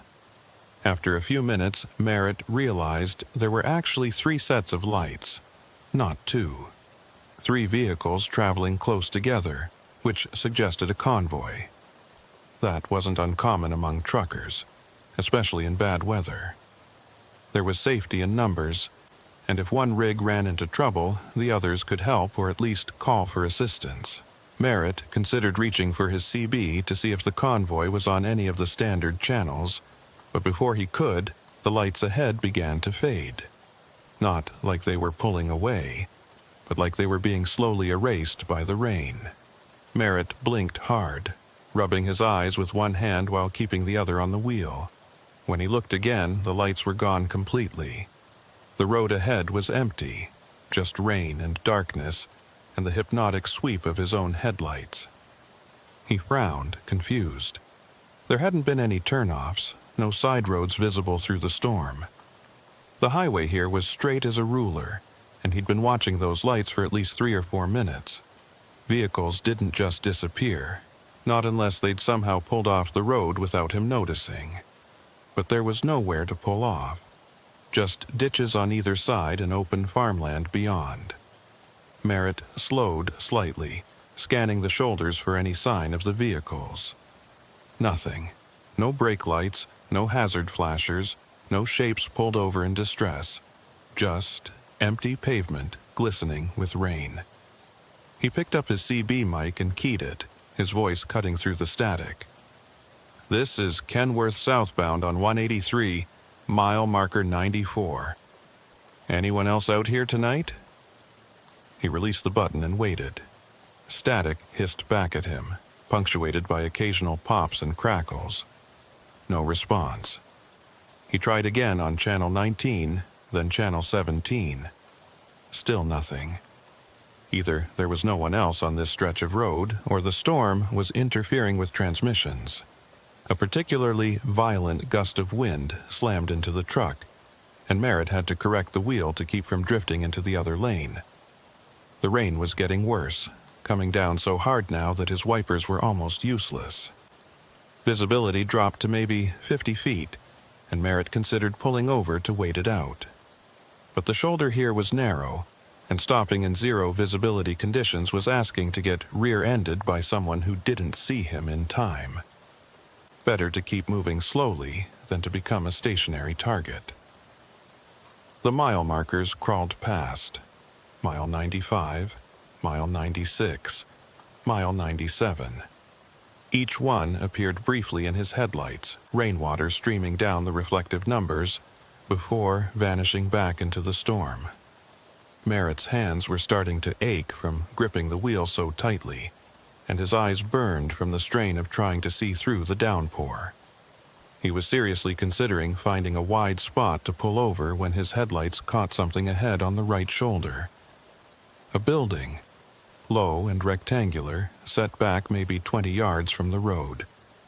Merritt's first thought was that it might be a rest area, but as he drew closer he realized it was too small for that. It looked more like an abandoned gas station, or maybe an old way station, the kind that state highway departments used to operate before they moved everything to the interstate. Without really thinking about it, Merritt flipped on his turn signal and eased the Kenworth onto the shoulder, his tires churning through standing water as he guided the rig toward the building. Getting out of the rain for a few minutes, even in an abandoned structure, was better than trying to push through this mess. He pulled into what had once been a parking area, now cracked and overgrown with weeds pushing through the asphalt. His headlights illuminated the building's front.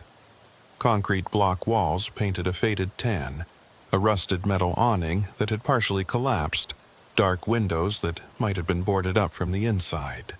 A weathered sign hung crooked above the entrance, but whatever text had been painted on it had long since faded to illegibility. Merritt set the parking brake and killed the engine, suddenly aware of how loud the rain sounded without the rumble of the diesel to cover it. Water hammered on the roof and hood, a relentless percussion that made the cab feel smaller, more isolated. He sat for a moment, catching his breath and letting the tension drain from his shoulders. Through the rain-streaked windshield he could barely make out the building's entrance, a door that hung slightly ajar, darkness visible beyond. Not exactly inviting, but at least it would offer shelter from the storm if he needed to stretch his legs. He was reaching for his rain jacket when his CB radio crackled to life. This time, it wasn't just static. A voice came through, male and distorted, the words barely audible beneath layers of interference. Convoy westbound, requesting weather check, mile 92. Merritt grabbed the mic and keyed it quickly. This is southbound Kenworth at mile 98. You said westbound convoy? I thought I saw your lights a few minutes ago. What's your 20? He released the button and waited, but the response that came back made no sense. The voice was clearer now, but wrong somehow. The cadence was off, too slow, and there was an echo quality that made it sound like it was coming from the bottom of a well. Westbound convoy, mile 92. Heavy fog. Can't see the road, need guidance. Merritt frowned. Fog? There was no fog. Just rain, torrential rain.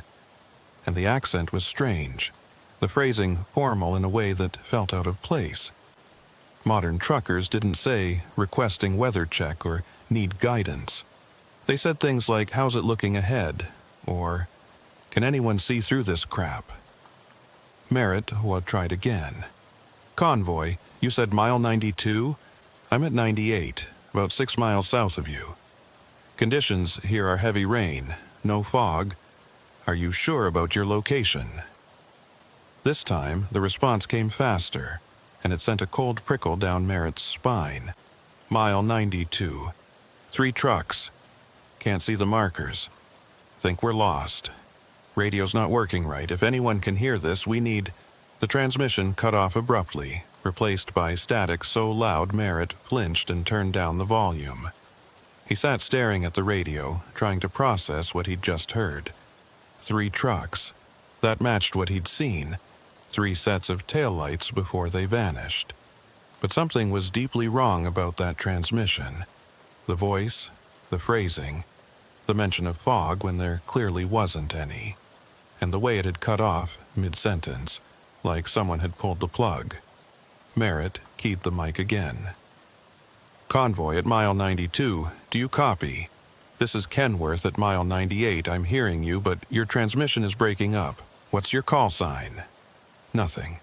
Just static, and beneath it, a faint sound that might have been music, or might have been his imagination, something distant and tinny, like an old AM radio playing in another room. Merritt released the mic and rubbed his face with both hands. He was tired, that was all. Tired and stressed from driving through a storm for the last 2 hours. The lights he'd seen had probably just been local traffic that turned off onto some farm road he hadn't noticed. The CB transmission was likely bouncing off the atmosphere, picking up some old recording or a conversation from miles away. There were explanations for everything if you looked for them. But even as he told himself this, Merritt couldn't shake the feeling that something was off. He looked at the building again, at the dark windows and the sagging awning and the door hanging open like a mouth. This place had been closed for years, maybe decades. No one maintained it, no one visited it. So why did it feel like someone was inside, watching him? He shook his head, dismissing the thought as paranoia. The storm was making him jumpy, that was all. He decided to do a quick walk around before settling in for a break. Storms like this could last for hours, and if he was going to wait it out here, he wanted to make sure his cargo was secure and his trailer hadn't taken any damage from the wind. Merritt grabbed his rain jacket and a heavy-duty flashlight from the door pocket, then pushed open the cab door. The wind immediately tried to tear it from his grasp, and rain lashed his face the moment he stepped down onto the running board. He pulled up his hood and jumped down to the pavement, his boots splashing in a puddle that was deeper than he'd expected. The temperature had dropped significantly. What had been a warm evening before the storm now felt cold and damp, the kind of chill that seeped through clothing and settled in your bones. Merritt clicked on the flashlight and swept it across the parking area. His truck sat hulking and dark except for the running lights, rain streaming off every surface. Beyond it, barely visible through the downpour, was the building. And now that he was outside, Merritt could see something he'd missed from the cab. There was light coming from inside. Not bright, but a faint, flickering glow visible through cracks in the boarded-up windows. Probably just lightning reflecting off something, or maybe an electrical short in old wiring, but it was enough to make him hesitate. Merritt completed his walk-around quickly, checking straps and tire pressure by feel as much as sight. Everything looked good. The load was secure, no obvious damage, no leaks or flats. He should have climbed back into the cab, locked the doors, and waited out the storm in relative comfort. That would have been the smart thing to do. But something about that flickering light bothered him. If there was an electrical problem in the building, it could start a fire. And if there were people inside, squatters or homeless folks taking shelter from the storm, they'd be in danger. Against his better judgment, Merritt walked toward the building, his flashlight beam cutting through the rain. The door was wooden, swollen from moisture, and it scraped against the concrete floor when he pushed it open wider. The smell hit him immediately, mildew and old paper and something else underneath, something chemical and unpleasant. He stepped inside, out of the rain, and swept his flashlight across the interior. It was a single large room, maybe 30 feet square, with a concrete floor and cinder block walls. Trash littered the corners. old soda cans, fast food wrappers, a few beer bottles. Graffiti covered the walls in layers, tags and profanity, and crude drawings faded to near invisibility. In the center of the room sat an old metal desk, its surface warped and rusted. And on the desk, impossibly, was a CB radio. Not a modern unit, but an old base station model from the 1980s, the kind with analog dials and a large microphone on a coiled cord. It was powered on. Merritt could see the faint glow of the channel indicator and hear the low hiss of static coming from the speaker. But there was no visible power source, no electrical outlet, no battery pack, no generator. The radio simply sat there, glowing softly in the darkness, as if it had been waiting for him. Merritt's rational mind told him to leave, to turn around and walk back to his truck and forget about this place. But his curiosity was stronger. He approached the desk slowly, his footsteps echoing off the bare walls. The radio's static grew louder as he got closer, and he could hear that faint music again, something that sounded like a country song from decades ago, so distorted he couldn't make out the words. The channel indicator showed 19, the standard trucker frequency. Merritt reached out and touched the microphone. It was cold, almost icy, despite the humid air in the building. Without quite knowing why, he picked up the mic and keyed it. "This is Kenworth southbound on 183, mile 98. Anyone copying?" His voice echoed strangely in the empty room, and for a moment there was no response. Then the radio crackled, and that same voice from earlier came through, clearer now, almost as if the speaker were standing right next to him. "Convoy westbound, mile 92. We've been trying to reach someone for hours. Where are you?" Merritt's hand tightened on the microphone. "I'm 6 miles south of your position. What do you mean, hours? I only heard your first transmission 10 minutes ago." A pause filled with that uncomfortable static. Then, 10 minutes? "No, we've been calling for help since... The voice trailed off, and when it came back it sounded confused, almost frightened. "What year is it?" The question was so unexpected that Merritt almost laughed. "What year? It's 2025. What kind of question is that?" Another long pause. When the voice spoke again, it was barely a whisper. 2025, that's not possible. We left Kansas City on March 14th, 1983. It's been one night. Just one long night. Merritt's blood went cold. He looked down at the radio, at the outdated equipment that shouldn't be working, at the glow of the channel indicator in the darkness. "This isn't funny," he said, his voice shakier than he'd intended. "I don't know what kind of joke this is, but..." The voice cut him off, urgent now. "It's not a joke. We're lost. We've been driving through fog for hours and the road just keeps going. We can't find an exit. We can't find anything, just mile marker 92 over and over. Please, if you can hear us, we need help. We need someone to guide us out." Merritt released the microphone and took a step back from the desk. His flashlight beam wavered as his hand started to shake. This couldn't be real. It had to be a prank, or a recording, or some kind of atmospheric phenomenon that made old radio transmissions come through decades later. But the voice sounded so genuine, so desperate.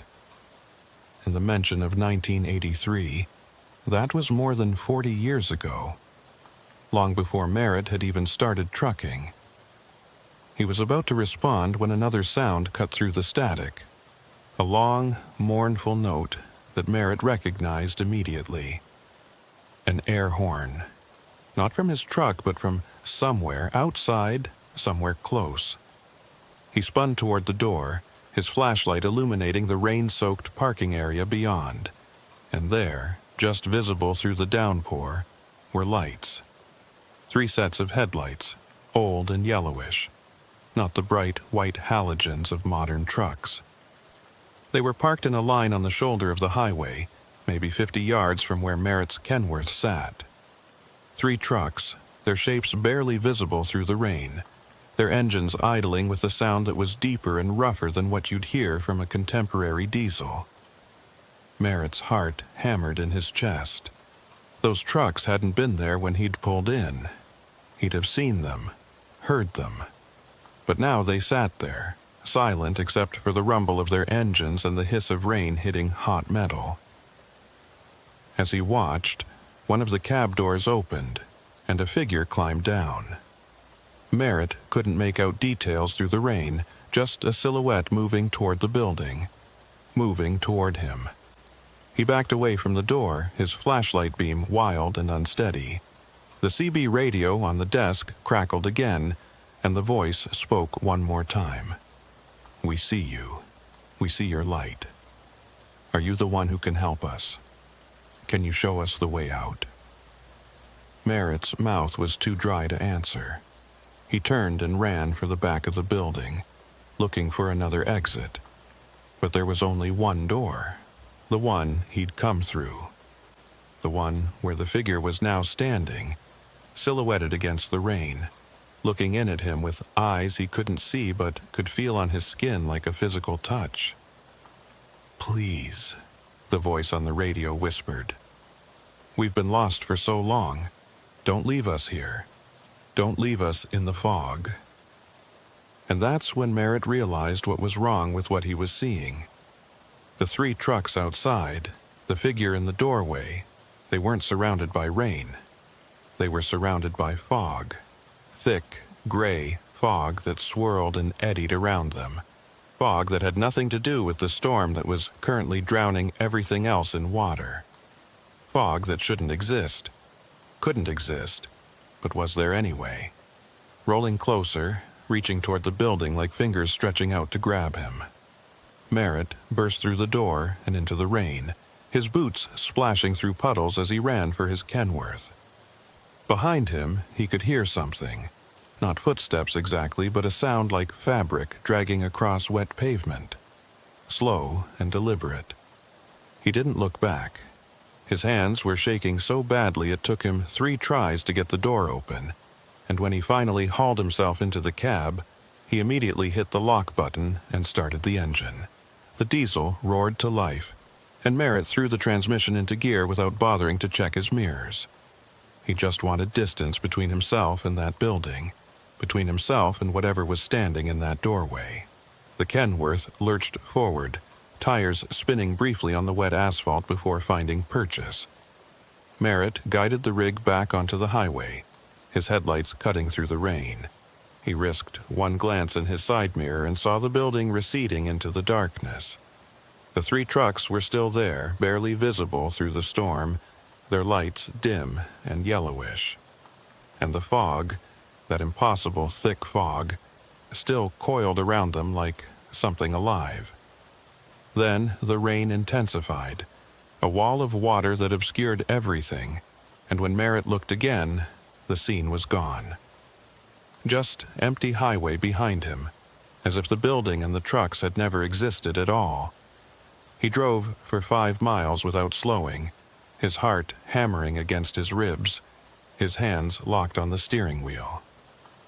The CB radio in his cab was silent now, just the normal hiss of static on Channel 19. No distorted voices, no pleas for help, no mention of convoys lost in 1983. Merritt's rational mind was trying to reassert itself, offering explanations. He'd been driving for 15 hours. Fatigue could cause hallucinations. The storm, the isolation, the stress of poor visibility, all of it could have contributed to seeing things that weren't there. The CB transmission could have been a prank. Someone playing a recording through a pirate station. The building could have been exactly what it looked like. An abandoned structure where his imagination, fueled by exhaustion, had run wild. But the fog, he couldn't explain the fog. Not in the middle of a rainstorm, not when the temperature was still in the 60s. Fog required specific conditions. Cool air over warm ground, humidity, stillness. You didn't get fog during a thunderstorm. It was meteorologically impossible. And yet, he'd seen it. Thick and gray, and moving with purpose, surrounding those old trucks like a barrier between them and the rest of the world. Merritt's hands were still trembling when he spotted lights ahead. Real lights this time. The fluorescent glow of a gas station, bright and modern and blessedly ordinary. A green and white sign identified it as a travel stop, and beneath that a smaller sign read, Harmony Grove, Pop, 847. Merritt pulled into the parking lot and found a spot away from the pumps, near the edge of the lot where he could see both the highway and the store entrance. He killed the engine and sat for a moment, trying to calm his breathing. The rain was still coming down hard, drumming on the roof, but here under the station's lights, it felt manageable, normal. Through the store windows he could see a clerk behind the counter and a couple of customers browsing the aisles. Normal people doing normal things. The sight was so comforting that Merritt almost laughed. He grabbed his rain jacket and made a run for the entrance, pushing through the door into air-conditioned warmth.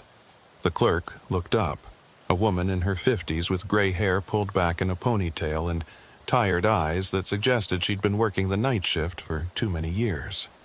"Rough night out there," she said, more statement than question.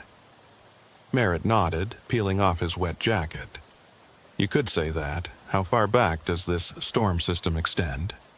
The woman glanced at a small television mounted behind the counter, where a weather map showed a massive green and red blob covering half of Oklahoma. "They're saying it'll pass through by midnight, but I've seen worse stick around for days. You look like you could use some coffee." It wasn't a question. She poured him a cup from a pot that looked like it had been sitting for hours, and Merritt accepted it gratefully. The coffee was terrible, burnt and bitter, but it was hot, and that was enough. He took a long sip, feeling the warmth spread through his chest, grounding him back in reality. "You see much traffic tonight?" Merritt asked, trying to sound casual. The clerk shook her head. "You're the first truck in over an hour. Most drivers have the sense to pull over when it gets this bad." She studied him more closely. "You look like you've had a scare. Everything all right?" Merritt hesitated, unsure how to answer. He settled for a partial truth. "Stopped at an old building about 10 miles back. Abandoned place, looked like maybe an old rest stop. Gave me the creeps." The woman's expression changed, something flickering across her face. Recognition, maybe, or concern. 10 miles north? Concrete block building with a rusted awning?" Merritt nodded, and the clerk set down the coffee pot with a little more force than necessary. "That'd be the old Harper station. It's been closed since before I moved here, and that was 23 years ago. Most people don't even know it's there." She paused, choosing her words carefully. "There are stories about that place. Old stories." Merritt felt a chill that had nothing to do with his wet clothes. "What kind of stories?" The clerk glanced toward the other customers, a young couple looking at snacks, then lowered her voice. "Back in the 80s, there was a bad accident on that stretch of highway. March of '83, during a freak fog storm. 3 trucks went off the road, one right after the other, like they were following each other blind. All 3 drivers died. They say the fog came out of nowhere so thick you couldn't see your hand in front of your face. By the time it cleared, those trucks were in the ditch and the drivers, well, they didn't suffer, at least." Merritt's coffee cup froze halfway to his lips. 3 trucks, March 1983. The clerk nodded. It was a big deal at the time. Made the news, shut down the highway for days while they investigated. They never figured out what caused the fog. Weather Service said conditions weren't right for it. Some people thought it might have been smoke from a chemical spill, but they never found evidence of that either. Eventually, they just called it a freak weather event and moved on. She crossed her arms. But people around here remember. And they say on certain nights when the weather's bad, you can still see lights out by Harper Station. Trucks that aren't really there. Merritt set his cup down carefully, trying to keep his hand steady. Have you ever seen them? The clerk shook her head. I don't drive that route at night if I can help it. But I know people who have. My cousin saw lights there about 5 years ago. Said they looked like old semis from the 80s, just sitting on the shoulder with their engines running. He went back the next day in daylight, and there was nothing there. No tire tracks, no oil stains, nothing. She gave Merritt a long look. You saw something out there, didn't you? Merritt wanted to deny it, to laugh it off and change the subject. But the clerk's eyes were kind, and something about her matter-of-fact tone made him feel like she'd believe him. I saw trucks, he said quietly. 3 of them. Old models, surrounded by fog. And I heard a voice on a CB radio, someone saying they were lost, asking for help. They said it was 1983. The clerk didn't look surprised. If anything, she looked sad. That sounds about right. Like I said, old stories. This town's full of them. Before Merritt could respond, the door opened and another man entered, shaking rain from his jacket. He was in his early 60s, barrel-chested, with a weathered face and the kind of bearing that suggested either military or law enforcement. He nodded to the clerk. Evening, Rita. His eyes moved to Merritt, taking in the truck driver's gear and wet clothes. You the Kenworth out in the lot? Merritt nodded. The man extended a hand. Sheriff Calder Knox. Saw your rig and figured I'd check in, make sure you're not having any trouble. This storm's brought down a few trees and power lines north of here. Merritt shook the sheriff's hand, noting the firm grip and the calluses of someone who worked with his hands. Merritt Quayle. I'm fine, just waiting out the weather. Knox studied him for a moment, the kind of assessing look that cops develop after years on the job. You look a little rattled, if you don't mind my saying. Run into something on the road? Rita, the clerk, spoke up before Merritt could answer. He stopped at Harper Station. Knox's expression shifted, hardening slightly. Did he now? It wasn't a question. The sheriff pulled out a stool and sat down heavily. What did you see out there? Merritt glanced at Rita, who gave him an encouraging nod, then back to Knox. Something about the sheriff's tone suggested this wasn't idle curiosity. I saw 3 trucks. Old ones, maybe from the 80s.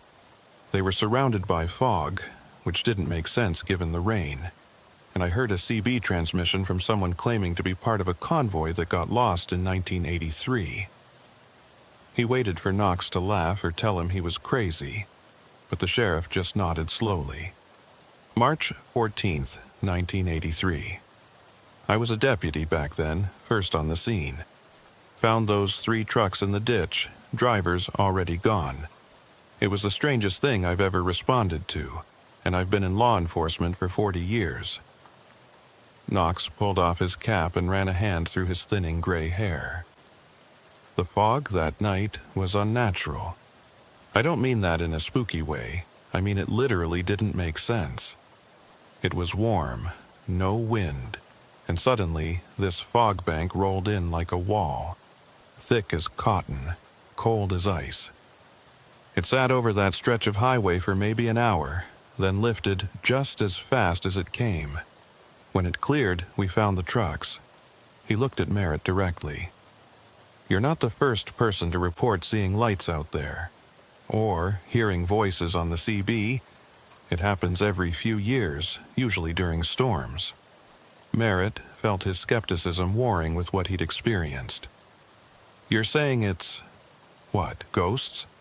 Knox shrugged. I'm saying I don't know what it is. I'm a practical man, Mr. Quayle. I deal in facts and evidence, but I can't explain what happened that night in '83, and I can't explain why people keep reporting the same things at Harper Station. The trucks, the fog, The CB transmissions. It's always the same details, like everyone's seeing the same thing. He leaned forward. What I can tell you is that you're not crazy, and you're not the only one. Whatever's out there, it's real enough that it keeps happening. Rita refilled Merritt's coffee without being asked. Old Alma Drury might be able to tell you more. She worked at Harper Station back when it was still open, before the accident. She's in her 80s now, lives over on Elm Street, sharp as a tack, remembers everything. Knox nodded. Alma's been going on about that place for years. Claims there was something wrong with it even before the accident, though she could never say exactly what. If you want answers, she's your best bet. He stood and put his cap back on. But if you're smart, Mr. Quayle, you'll finish your coffee, wait for the storm to pass, and keep driving. Some questions don't have good answers. Merritt sat in the gas station for another 20 minutes, drinking bad coffee and trying to decide what to do. The rational thing would be to follow Knox's advice. Leave town. Get back on the highway. Forget about Harper Station and the impossible fog and the voices on the CB. He had a delivery to make in Amarillo, a schedule to keep. Getting involved in local mysteries wasn't part of his job description. But every time he closed his eyes, he saw those 3 trucks sitting on the shoulder, their lights dim and old, surrounded by that unnatural fog. And he heard that voice on the radio, desperate and lost, asking for help, asking someone to show them the way out. The rain was still falling when Merritt left the gas station, but it had lessened to a steady drizzle. He climbed into his Kenworth and sat for a moment. Engine idling, windshield wipers sweeping back and forth. He pulled out his phone and searched for Alma Drury, Harmony Grove, Oklahoma. The first result was a white pages listing with an address on Elm Street.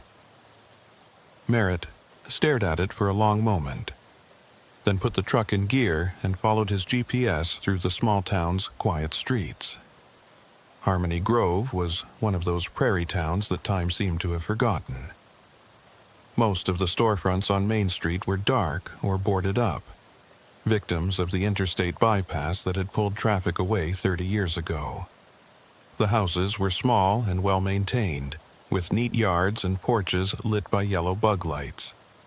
Elm Street turned out to be on the eastern edge of town, where the pavement gave way to gravel and the streetlights were spaced farther apart. Merritt found the house number he was looking for, a small white bungalow with blue shutters and a porch swing that rocked gently in the wind. It was almost 11 p.m., late for an unannounced visit, but a light was on in the front window. Merritt killed the engine and sat for a moment, second-guessing himself. What was he going to say? That he'd seen ghost trucks and heard voices from 1983? That he wanted to know why Harper Station seemed to be some kind of focal point for the impossible? Before he could talk himself out of it, Merritt grabbed his jacket and walked up the porch steps. He knocked twice, then waited. The woman who answered the door was small and slight. With white hair cut short and sharp blue eyes that missed nothing, she wore a cardigan over a house dress and held a cup of tea in one wrinkled hand. If you're selling something, the answer's no. If you're with the church, I've already got one. And if you're lost, the highway's 3 blocks west. Her voice was crisp and no nonsense, but not unkind. Merritt managed a tired smile. None of the above, ma'am. My name's Merritt Quayle.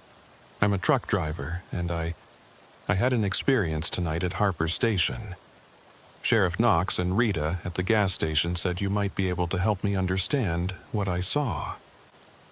Alma Drury's expression shifted, the sharpness softening into something that looked like resignation. Harper Station. She sighed and opened the door wider. You'd better come in then. It's too late and too wet to have this conversation on the porch. Merritt followed her into a living room that smelled like old books and lavender. The furniture was dated but immaculate, and the walls were covered with photographs. family pictures spanning decades, a wedding portrait from the 1960s, grandchildren and great-grandchildren at various ages. Alma gestured for him to sit on the sofa while she settled into a rocking chair across from him. "Tell me what you saw," she said, setting her tea down on a side table. "And don't leave anything out." So Merritt told her everything. The lights on the highway that disappeared, the abandoned building, and the CB radio that shouldn't have been working. The voice claiming to be from a convoy lost in 1983. The 3 trucks surrounded by fog in the middle of a rainstorm. When he finished, Alma was quiet for a long moment, her fingers steepled beneath her chin. "I worked at Harper Station from 1979 to early 1983, she said finally. It was a way station and rest stop, mostly used by truckers avoiding the interstate. Nice enough place, kept clean, always had coffee on, but there was something wrong with it, even back then. I couldn't put my finger on it, but the feeling was there, like the building was waiting for something." She paused, her eyes distant. "We'd get strange CB transmissions sometimes, voices that didn't sound quite right, asking for directions or help. At first we thought it was just atmospheric interference. Happens all the time with radio, but the voices were always the same. Always asking how to get out, how to find the highway, saying they were lost in fog." Merritt leaned forward. "But the accident didn't happen until March of '83. Were there transmissions before that?" Alma nodded. "For months before. Maybe even a year. We'd hear them late at night, mostly. Garbled voices on the CB saying they couldn't see the road, couldn't find mile markers. My supervisor reported it to the State Highway Department, but they didn't find anything wrong with the equipment. They said it was probably truckers pranking each other." She picked up her tea again, her hands steady despite her age. "Then came March 14th. I wasn't working that night. I'd gone home around 6 and the weather was fine. But around 9 p.m., I got a call from my supervisor saying there'd been a massive fog bank and a terrible accident. 3 trucks had gone into the ditch almost simultaneously. All 3 drivers dead. Rita at the gas station mentioned it was a freak weather event," Merritt said. Alma's expression darkened. "That's what they called it officially. But I talked to the first responders, and they all said the same thing. The fog wasn't natural, it was too thick, too cold, and it seemed to move with purpose. When it lifted, those trucks were sitting in the ditch like they'd been placed there. No skid marks, no signs of panic braking, just 3 rigs, off the road, drivers gone." She set her cup down with a soft click. "The state closed Harper Station a month later. Said it was for budget reasons, but I knew better. They wanted that place shut down because they couldn't explain what had happened there." Merritt felt a chill run through him despite the warm room. "Do you think those drivers, the ones from 1983, are still out there somehow? Trapped?" Alma's blue eyes met his. "I think something happened at Harper Station that night. Something that broke the normal rules. Time, space, reality. Call it what you want. Those drivers got caught in it, and they've been trying to find their way back ever since. The CB transmissions, the lights people see, the fog, it's all them. Still looking for the highway, still asking for help." She leaned back in her rocker. "I've heard the stories over the years. People like you, stopping at that building and seeing things they can't explain. I always tell them the same thing. There's nothing you can do for those drivers. They're beyond help now. The best thing is to stay away and let them be." "But what if there's a way to help them?" Merritt heard himself say. "What if there's something that could guide them out, show them the way back?" Alma shook her head sadly. "You can't guide someone out of a place that doesn't exist anymore. That fog, that night in 1983, it's gone. But somehow, those drivers are still in it, still experiencing that same moment over and over. It's like they're caught in a loop, and nothing from our world can reach them. She stood slowly, signaling that the conversation was over. Go back to your truck, Mr. Quayle. Get back on the highway and keep driving. Don't go looking for Harper Station again. Some roads, once you leave them, you should never return to. Merritt left Alma Drury's house with more questions than answers. He sat in his Kenworth for a long time, the engine running, the wipers pushing away the light drizzle. Everything Alma had said made a kind of terrible sense. The transmissions he'd heard, the desperation in that voice, it wasn't happening in real time. It was an echo, a recording of something that had already occurred 42 years ago, playing on an endless loop.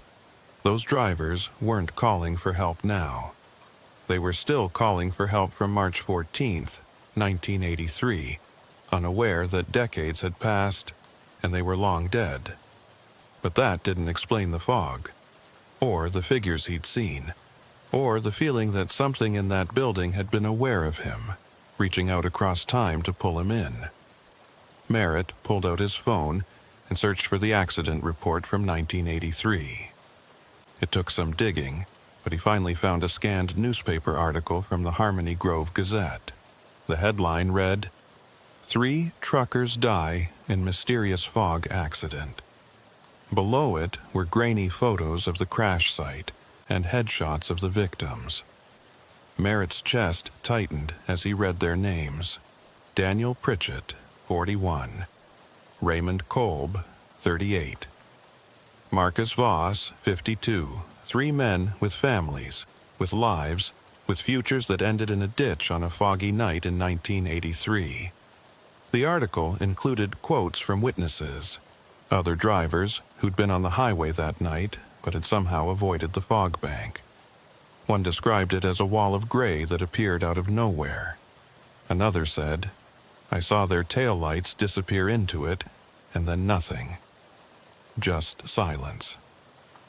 The investigation had concluded it was a weather anomaly, possibly caused by temperature inversion or ground-level moisture.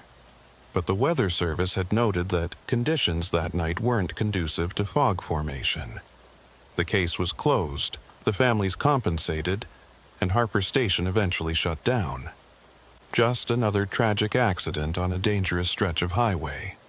Except it wasn't just an accident. Merritt could feel that truth settling in his bones. Something had happened at Harper Station that night. Something that trapped those drivers in a moment they could never escape. And now, 42 years later, they were still out there, still lost, still calling for help on a CB radio that shouldn't exist. Merritt started the Kenworth and pulled away from Alma's house, heading back toward the highway. The rain had stopped completely now, leaving the streets wet and shining under the streetlights. Above, the clouds were beginning to break apart, revealing patches of dark sky and a few stars. By the time Merritt reached the highway, the storm had passed. The road ahead was clear and empty, stretching south toward Amarillo. But as he accelerated and the miles began to roll past, Merritt couldn't stop thinking about those 3 drivers. Pritchett, Kolb, Voss, men who'd been doing their jobs, hauling freight across the heartland, when something impossible reached out and pulled them from the world. He thought about their voices on the CB, asking for guidance, begging someone to show them the way out. And he thought about the fog, that unnatural, impossible fog that surrounded their trucks like a prison made of gray air. Merritt drove through the night, his cargo secure, his schedule back on track. But a part of him was still back at Harper Station, standing in that abandoned building, listening to the desperate plea of men who'd been lost for over 4 decades. And he knew, with a certainty that frightened him, that this wasn't over. That sooner or later, he'd have to go back to that place and figure out what really happened there. Not because he wanted to, but because those drivers deserved better than to spend eternity calling for help that would never come. The highway stretched ahead, dark and endless. And somewhere behind him, in the darkness and the rain, Harper Station waited. The CB radio still glowing, the fog still swirling, and 3 trucks still sitting on the shoulder, their drivers trapped in a moment that refused to end. Merritt made his delivery to Amarillo on schedule, unloaded the agricultural equipment without incident, and picked up his next load, a shipment of computer parts heading north to Wichita. It should have been routine, just another job in an endless string of jobs that defined his life on the road. But he couldn't focus. Every time he stopped for fuel or food, he found himself searching for more information about the 1983 accident. He downloaded old newspaper archives to his phone, read accident reports filed with the National Transportation Safety Board, even found a forum thread from 2003 where someone had posted about seeing phantom trucks near Harmony Grove. The details were always consistent. 3 trucks. Dense fog. Voices on CB radios asking for help, claiming to be lost, and always the same location, Harper Station, mile marker 98 on US Route 183. Merritt couldn't let it go. Those 3 drivers, Pritchett, Kolb, Voss, had been doing exactly what he did every day. They'd been hauling freight, following their routes, probably thinking about getting home to their families.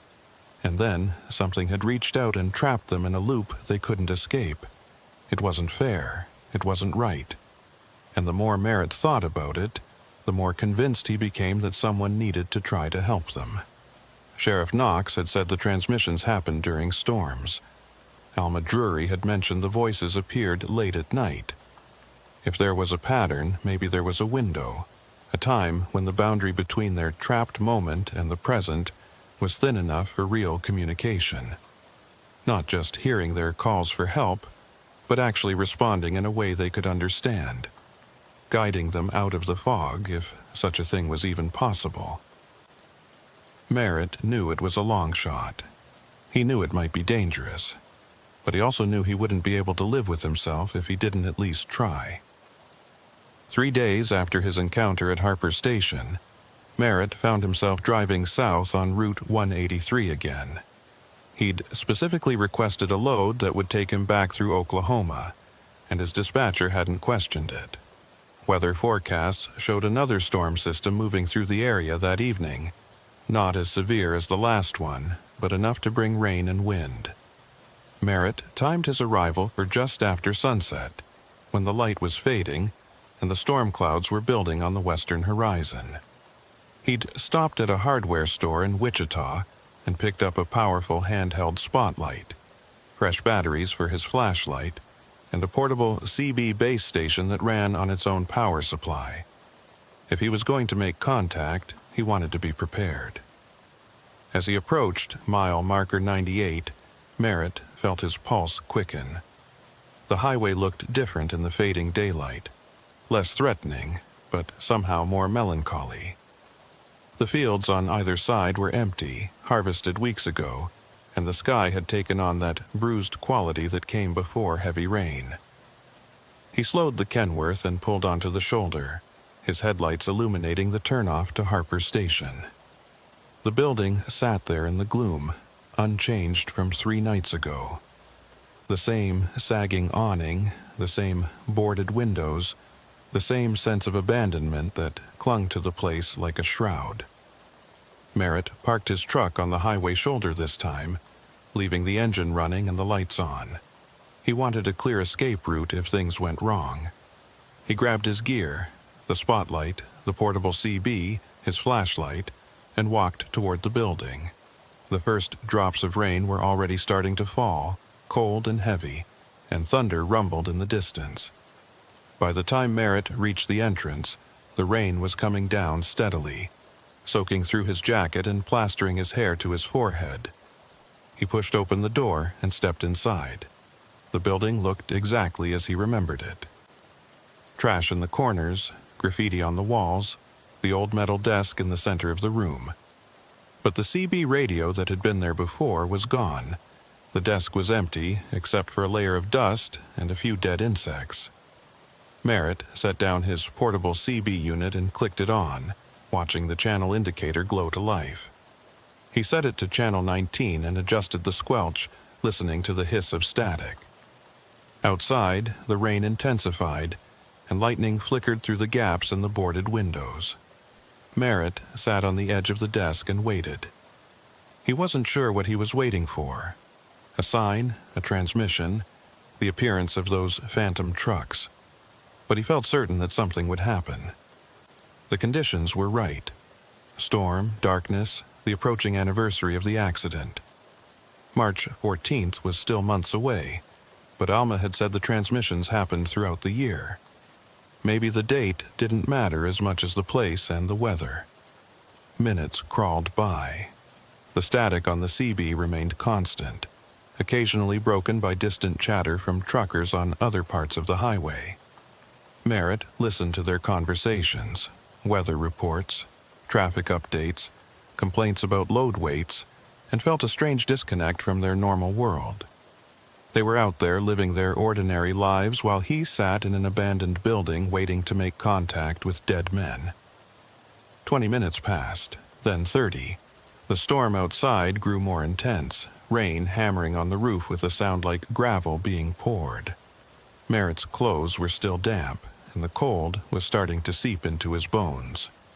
He was beginning to think this had been a mistake, that maybe Alma was right and there was nothing he could do, when the CB crackled. Not with static this time, but with a voice. Faint at first, barely audible beneath the interference, but growing stronger. Mile marker 92, can't find the road. Fog's too thick. Merritt's hand shot to the microphone. This is Merritt Quayle at Harper Station, mile 98. I can hear you. What's your location? The response came back distorted, like it was being filtered through water. Mile 92. We've been circling for hours. Can't see anything but gray. 3 trucks, westbound convoy. Need guidance. Merritt's heart pounded. This was it. The same transmission from 3 nights ago, but this time he was ready. Convoy, I'm going to try to guide you to my location. You need to head south. Follow mile markers south from 92 to 98. Can you see the markers? A long pause filled with static. Then, markers are there and gone. Everything's shifting. Can't trust what we see. The voice sounded different now. Younger? More frightened. Merritt realized he might be talking to one of the other drivers, not the same one from before. Listen to me carefully, Merritt said, keeping his voice calm and steady. You're caught in something that happened in 1983, a fog storm on March 14th. You and 2 other drivers had an accident. What you're experiencing isn't real anymore. It's a memory, a loop. You need to break out of it. The static surged, and for a moment Merritt thought he'd lost the signal. Then the voice came back, panicked now. What are you talking about? It's March 14th right now. We left Kansas City this morning. We're not in a loop. We're just lost in the damn fog. Another voice cut in, older, gruff. Who is this? If you're trying to help, just tell us which way to go. We don't need a philosophy lesson. Merritt closed his eyes, trying to think. They didn't know they were dead. They didn't know decades had passed. To them, it was still that night, still the same endless drive through fog that wouldn't lift. All right, Merritt said. Forget what I said. Let's focus on getting you to safety. I'm at a rest stop at mile 98. I've got lights on. If you can see any light through the fog, head toward it. Silence. Then the first voice again, uncertain. We don't see any lights, just gray. Wait, there's something. A glow maybe, southeast of our position. The older voice, I see it too. Looks like running lights, maybe a truck or a building. The younger voice, could be a trap. Could be someone trying to lure us off the road. Merritt felt frustration rising but pushed it down. It's not a trap. I'm here to help you. Head toward the light, slowly. Use your low beams and your fog lights if you have them. Take it easy." He stood and grabbed his spotlight, moving to the door. If they were seeing a glow, maybe they were seeing his truck's lights on the highway. He pushed the door open and stepped out into the rain, then clicked on the spotlight and aimed it toward the northern stretch of highway. The powerful beam cut through the darkness, illuminating the rain-slicked pavement and the fields beyond. For several long seconds, nothing happened. Merritt stood there in the downpour, holding the spotlight steady, watching the empty highway. Then, slowly, impossibly, fog began to form. Not everywhere, just in patches, low to the ground, coiling like smoke. It thickened as he watched, spreading across the road in tendrils that defied the rain and wind. Merritt's breath caught in his throat. The fog was appearing out of nowhere, just like the reports had described, and through it, faint and wavering, he saw lights. Headlights, old and yellow, moving slowly toward him through the impossible fog. Merritt keyed the CB again. "I see you. Keep coming. You're almost here." The voice on the radio responded, clearer now. "We see the light. It's brighter now. We're following it." The trucks emerged from the fog like ships appearing through mist. 3 of them, ancient freightliners and a Mack, their paint dulled by decades that hadn't existed for them. They moved slowly, almost dreamlike, their engines making a sound that was both there and not there, a ghost of mechanical noise layered over the rain. Merritt could see figures behind the windshields now, silhouettes of men leaning forward, peering through the fog that surrounded only them. The lead truck pulled onto the shoulder near Harper Station, its air brakes hissing in a way that sounded like a sigh. The other 2 followed, parking in a line just as Merritt had seen them 3 nights ago. The fog swirled around them, thick and gray, and utterly wrong for a rainstorm. Merritt lowered the spotlight but kept it on, providing a beacon in the darkness. For a long moment, nothing happened. Then the driver's door of the lead truck opened, and a man stepped down. He was in his early 50s, wearing jeans and a flannel shirt, and he looked around with the confused expression of someone waking from a dream. "Where are we?" the man asked, his voice carrying across the parking lot despite the rain. Merritt recognized it as the older voice from the CB. "Harper Station, mile 98. You made it." The man walked toward Merritt slowly, and the other 2 drivers emerged from their trucks as well. One was in his 40s, stocky with a beard. The other was younger, maybe late 30s, with nervous eyes. They all looked solid, real, not like ghosts or apparitions. But the fog clung to them, moving when they moved like it was part of them. The older driver, Pritchett, Merritt realized, Daniel Pritchett, stopped a few feet away and studied Merritt with a frown. "You the one who guided us in?" Merritt nodded. "Yeah, Merritt Quayle." Pritchett looked around at the building, at Merritt's Kenworth parked on the highway with its lights blazing, at the rain that should have been washing away the fog but wasn't. "This doesn't look right. Where's the staff? Where are the other trucks?" The younger driver spoke up, his voice shaking. "Something's wrong. This place feels wrong." Merritt took a breath, choosing his words carefully. "You're at Harper Station, but not the way you remember it. The station closed down a long time ago. What you're experiencing, the fog, being lost, it's not real. Not anymore." The bearded driver, Kolb, Raymond Kolb, shook his head. "What are you talking about? We've been driving through this fog for hours. It's real. We're real." He held up his hands, as if to prove his solidity. "I can feel the rain. I can feel the cold. How is this not real?" "Because it's March 14th, 1983 for you," Merritt said gently. "But it's October 2025 for me. You had an accident that night. All 3 of you. The fog caused you to go off the road. You didn't survive." The words hung in the air, and Merritt watched their faces change. Confusion giving way to denial, then to something that looked like dawning horror.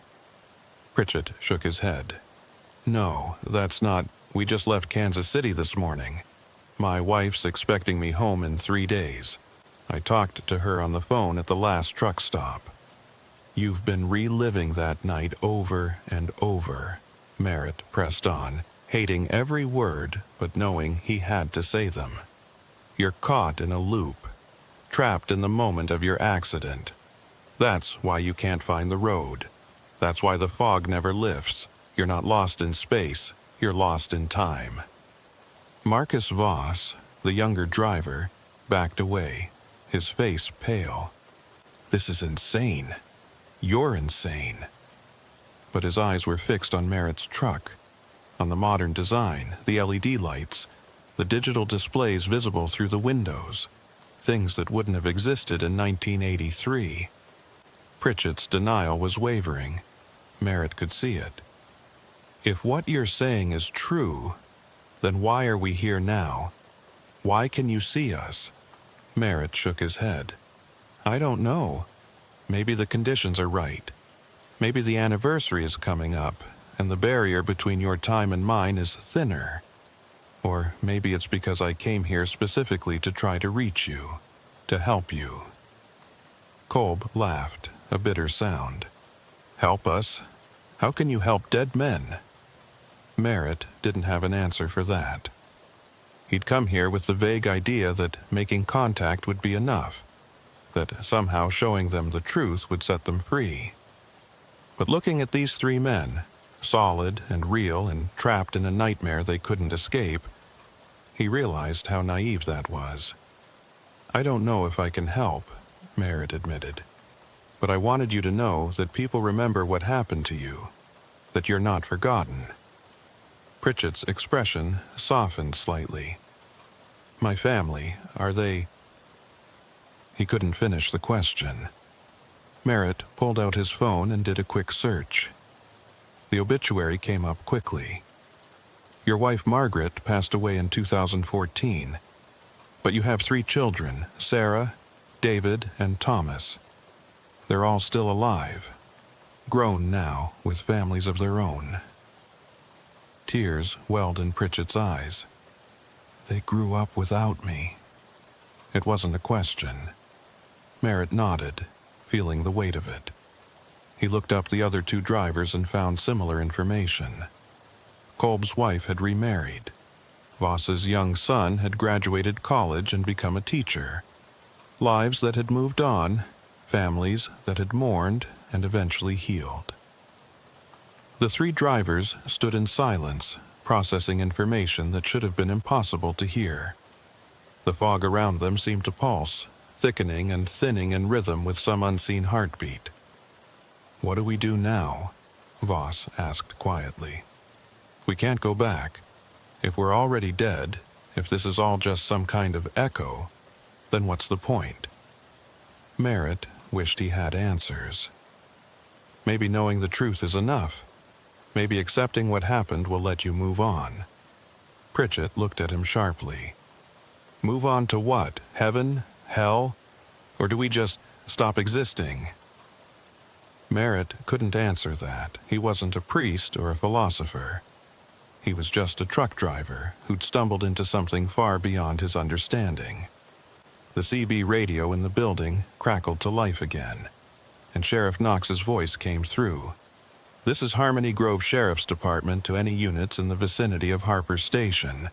We've received reports of lights and vehicles at that location, requesting any available units respond." Merritt hurried back inside and grabbed the mic. "Sheriff Knox, this is Merritt Quayle. I'm at Harper Station. I'm fine, but—" He hesitated, unsure how to explain what was happening. "You might want to come out here." Knox's response was immediate. "Stay where you are. I'm 10 minutes out." Merritt went back outside, but the scene had changed. The fog was thinning, pulling back like a tide receding. The 3 trucks were still there, but they looked different now. More transparent, less solid. The drivers were fading too, their edges blurring into the rain. Pritchett looked down at his hands and watched as they became translucent. We're going back, aren't we? Back into the loop. I don't know, Merritt said helplessly. Maybe, or maybe knowing the truth changed something. Kolb stepped forward, his voice urgent. If we go back, will we remember this conversation? Will we know what happened to us? Merritt shook his head. I don't think so. I think you'll forget. And you'll be lost in the fog again, calling for help. The thought was unbearable. He'd reached them, connected with them, shown them the truth, and now they were going to slip back into their endless loop, doomed to repeat the same terrified hours forever. Voss spoke up, his voice surprisingly calm. Then maybe that's how it has to be. Maybe we're not meant to escape. He looked at Pritchett and Kolb. We had good lives, didn't we? Before the accident, families, careers, miles behind us. Not everyone gets that. Maybe this... He gestured at the fog, the fading trucks. The impossible situation is just the price we pay for dying the way we did. Sudden, unexpected, no time to say goodbye. Pritchett nodded slowly. Maybe you're right. He turned to Merritt. Thank you for trying, for caring enough to come back here and risk. Whatever this is, not many people would do that. Kolb added, tell our families we loved them, if you can, if it matters after all this time. Merritt's throat was tight. I will. I promise. The fog closed in completely then, swallowing the 3 drivers and their trucks in a wall of gray. Merritt heard their engines one last time, that ghostly, layered sound, and then silence. The fog dissipated as quickly as it had formed, dissolving into the rain as if it had never existed. The parking lot was empty, except for Merritt and his spotlight in the rain hammering down. Sheriff Knox's patrol car pulled up 5 minutes later, lights flashing. The sheriff got out and walked over to where Merritt stood, soaked and shaking. You all right? Knox asked, his voice gruff with concern. Merritt nodded, though he wasn't sure it was true. I saw them, the 3 drivers. We talked. Knox didn't look surprised. What did they say? Merritt told him everything. The conversation, the recognition that they were dead, the fading back into the fog. Knox listened without interrupting, his weathered face impossible to read in the darkness and rain. When Merritt finished, Knox was quiet for a long moment. Then he said, You did more than anyone else has ever done. You gave them a moment of clarity, even if it didn't last. That matters. Merritt wasn't sure he agreed, but he appreciated the sentiment. Knox gestured toward the building. Come on, let's get you somewhere dry. You can give me a full statement, and then you should get back on the road. This place... He glanced at Harper Station, at the dark windows and sagging awning. Isn't meant for the living. They drove to the sheriff's office in Harmony Grove, where Merritt gave his statement while drinking terrible coffee from a machine that looked older than he was. Knox filed it away in a drawer that Merritt suspected was full of similar reports, accounts from other people who'd stopped at Harper Station and seen things they couldn't explain. Before Merritt left, Knox gave him his personal cell number. If you ever need to talk about this, call me. Not many people understand what it's like to witness something that shouldn't exist. I do. Merritt drove away from Harmony Grove as dawn was breaking, the storm finally clearing to reveal a pale sky streaked with pink and orange. He was exhausted, emotionally drained, and no closer to understanding what had really happened at Harper Station. He'd made contact with 3 dead men trapped in a temporal loop. He'd learned their names, their stories, their families. He'd promised to remember them. But had he actually helped them? Or had he just reminded them of what they'd lost, only to send them back into an eternity of confusion and fear? The question haunted him as he drove north toward Wichita. He thought about Pritchett's tears when he heard about his children growing up without him, about Kolb's bitter laugh at the idea of helping dead men, about Voss's quiet acceptance that maybe some loops couldn't be broken. They were still out there, somewhere in the fog that existed between moments, still calling for help on CB radios that flickered in and out of time, still hoping that someone would guide them home. And now Merritt knew that even when someone answered, even when someone tried, it might not be enough. He pulled into a rest area just before Wichita and climbed into his sleeper for a few hours of desperately needed rest. But before he closed his eyes, he made good on his promise. He searched for the families of Pritchett, Kolb, and Voss. He found contact information for Pritchett's daughter, Sarah, and sent her a carefully worded email explaining that he was a truck driver who'd learned about her father's accident and wanted her to know that people still remembered him. He did the same for Kolb's ex-wife and Voss's son. He didn't mention the supernatural encounter. That would have sounded insane. But he made sure they knew their loved ones hadn't been forgotten. Whether the messages would matter, whether they'd bring comfort or just reopen old wounds, Merritt didn't know. But he'd made a promise to 3 men who'd died 42 years ago, and he intended to keep it. As he finally drifted off to sleep, Merritt's last thought was of Harper Station, sitting empty in the morning light. Waiting for the next storm. Waiting for the next lost soul to hear voices on the CB. Waiting for the fog to roll in again and bring with it 3 trucks that couldn't find their way home. And somewhere in that fog, Daniel Pritchett, Raymond Kolb, and Marcus Voss were already forgetting. Already slipping back into the loop. Already calling for help that would come too late. Again and again, forever.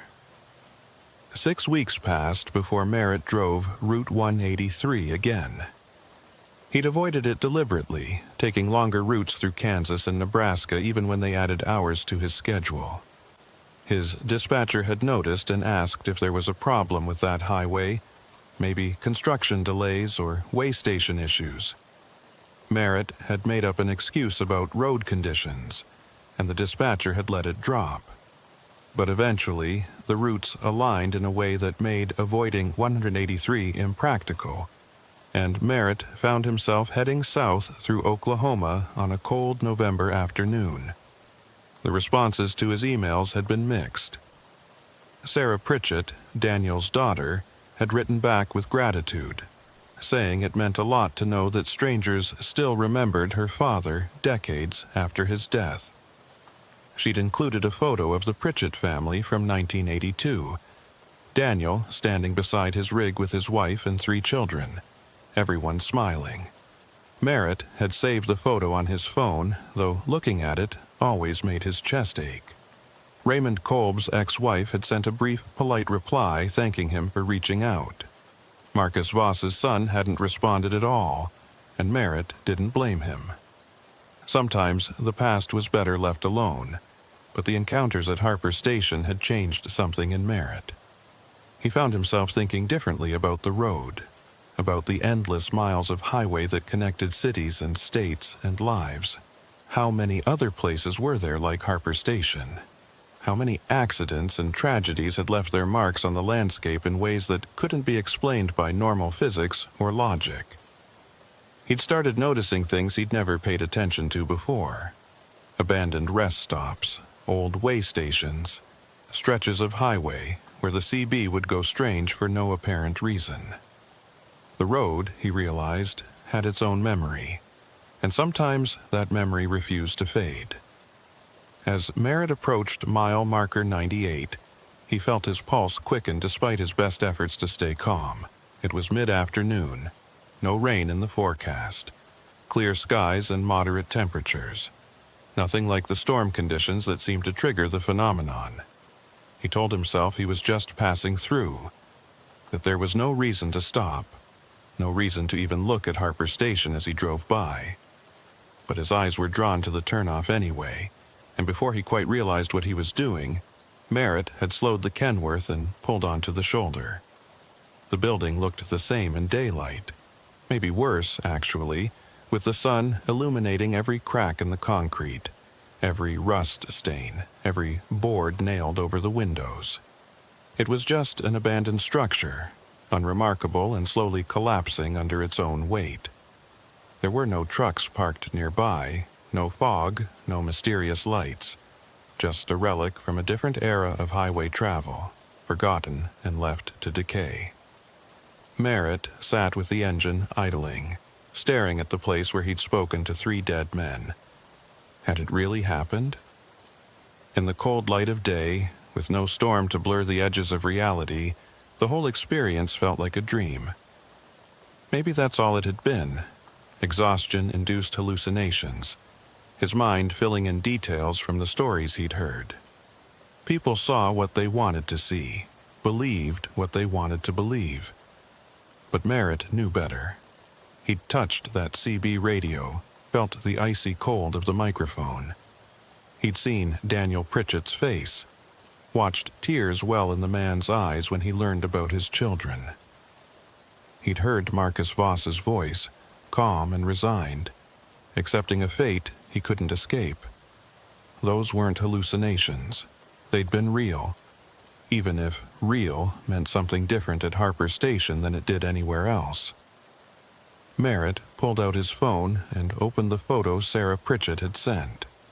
He studied Daniel's face, the confident smile of a man who had no idea his life was about to be cut short. Then he looked at the building, imagining that same man standing in the parking lot, transparent and fading, asking if his family remembered him. Merritt's CB radio crackled suddenly, making him jump. He'd left it on Channel 19, and now a voice was coming through, normal, contemporary, with none of the distorted quality of the transmissions from 1983. "A southbound Kenworth at mile 98, you all right? Saw you pulled over." Merritt grabbed the mic, grateful for the contact with the present. "Yeah, I'm fine. Just taking a break." The other driver responded cheerfully. "Roger that. Be safe out there." The transmission ended, and Merritt was alone again with his thoughts. He was about to pull back onto the highway when he noticed something that made him pause.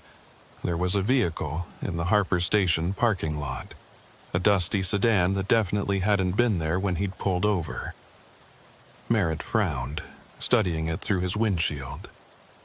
The car looked recent, maybe 5 or 6 years old, and someone was standing beside it. A woman, maybe in her 60s, looking at the abandoned building with an expression Merritt recognized. Grief mixed with confusion. She was holding something in her hands, papers, it looked like, and she kept glancing down at them, then back at the building, as if trying to reconcile 2 different realities. Against his better judgment, Merritt shut off his engine and climbed down from the cab. He walked toward the woman slowly, not wanting to startle her. As he got closer, he could see the papers she was holding were old newspaper clippings, yellowed with age. "Excuse me," Merritt called out. "Are you okay?" The woman turned, and he saw that her eyes were red, like she'd been crying. "I'm fine, just visiting." She gestured vaguely at the building. "My husband died here, long time ago." Merritt's stomach tightened. "March 14th, 1983? The woman's eyes widened. "How did you know that?" Merritt moved closer, choosing his words carefully. "I've heard about the accident. 3 trucks, mysterious fog. I'm a driver myself. It's one of those stories that gets passed around." That was true, if incomplete. The woman nodded slowly. "Raymond Kolb. That was my husband. Well, ex-husband by the time he died, but we'd only been divorced for a year. I never stopped. I never really moved on, you know." She looked back at the building. "I come here sometimes, not often, just when I need to feel close to him. Merritt felt like he'd been punched in the chest. This was Raymond Kolb's wife, ex-wife, the woman he'd emailed 6 weeks ago. Mrs. Kolb? She looked surprised. How did you... Then recognition dawned. You're the truck driver, the one who sent me that message about Raymond. Merritt nodded. Merritt Quayle. I didn't expect to run into you here. Mrs. Kolb, she'd said her name was Irene in the email, studied him with sharp, assessing eyes. You said in your message that people remember Raymond, but there was something else, wasn't there? Something you didn't say. Merritt hesitated. He deliberately kept the supernatural elements out of his emails, not wanting to sound insane or cause additional pain. But standing here with Irene Kolb looking at him with those knowing eyes, he felt compelled to tell the truth. I saw him, Merritt said quietly. 6 weeks ago, during a storm. I was at Harper Station, and I made contact with him and the other 2 drivers. We talked. Irene didn't look shocked or skeptical. She just nodded, like he'd confirmed something she'd already suspected. What did he say? He was confused at first, didn't understand what was happening. But when I told him the truth, that it was 2025, that he'd been gone for decades, he accepted it. He asked me to tell his family that he loved them. Merritt paused. He seemed at peace with it in the end, as much as anyone could be in that situation. Irene's eyes filled with tears. Was he in pain? Merritt shook his head. No, not physical pain, but he was lost. They all were, trapped in that night, reliving it over and over. Irene wiped her eyes and looked at the building again. I've felt him here. I know that sounds crazy, but I have. Sometimes when I come here at night, I hear things on the CB radio in my car, voices asking for help. I always thought it was my imagination, my grief, making me hear what I wanted to hear. But maybe it was really him. She turned back to Merritt. Can you help them? Can you free them? Merritt felt the weight of that question settle on his shoulders. I tried. I guided them to this location, made them understand what happened. But they just faded back into the fog. They forgot everything. I don't think they can be freed. I think they're part of this place now, locked into that moment. Irene was quiet for a long time, staring at the building. When she finally spoke, her voice was soft. Then at least they're not alone. At least they have each other. It was a bleak comfort, but Merritt supposed it was something. 3 men trapped in an eternal loop, calling for help that would never come, dying over and over in fog that never lifted. But they were dying together, experiencing the same confusion and fear. Not alone, never alone. I should go, Irene said, tucking the newspaper clippings back into her purse. Thank you for telling me, for being honest. Mrs. Kolb, Irene, one more thing. Merritt pulled out his phone and opened the voice recorder app. If you want, you could leave a message. I don't know if they can hear it, if it would reach them somehow. But maybe during the next storm if the conditions are right. He trailed off, not sure how to finish. Irene understood. She took the phone and held it close to her mouth, her hands trembling slightly. Raymond, it's Irene. I don't know if you can hear this, but I want you to know that I forgive you. For everything. And I never stopped loving you. I hope wherever you are, whatever you're experiencing, you feel that love. You're not forgotten. You never will be. She handed the phone back to Merritt, and he saved the recording. He had no idea if it would do any good, but it felt important to have tried. They walked back to their vehicles together, 2 strangers connected by grief and impossible circumstances. Before Irene got into her car, she touched Merritt's arm. "Be careful on this highway. There are more places like Harper Station than people realize. Places where the past won't let go."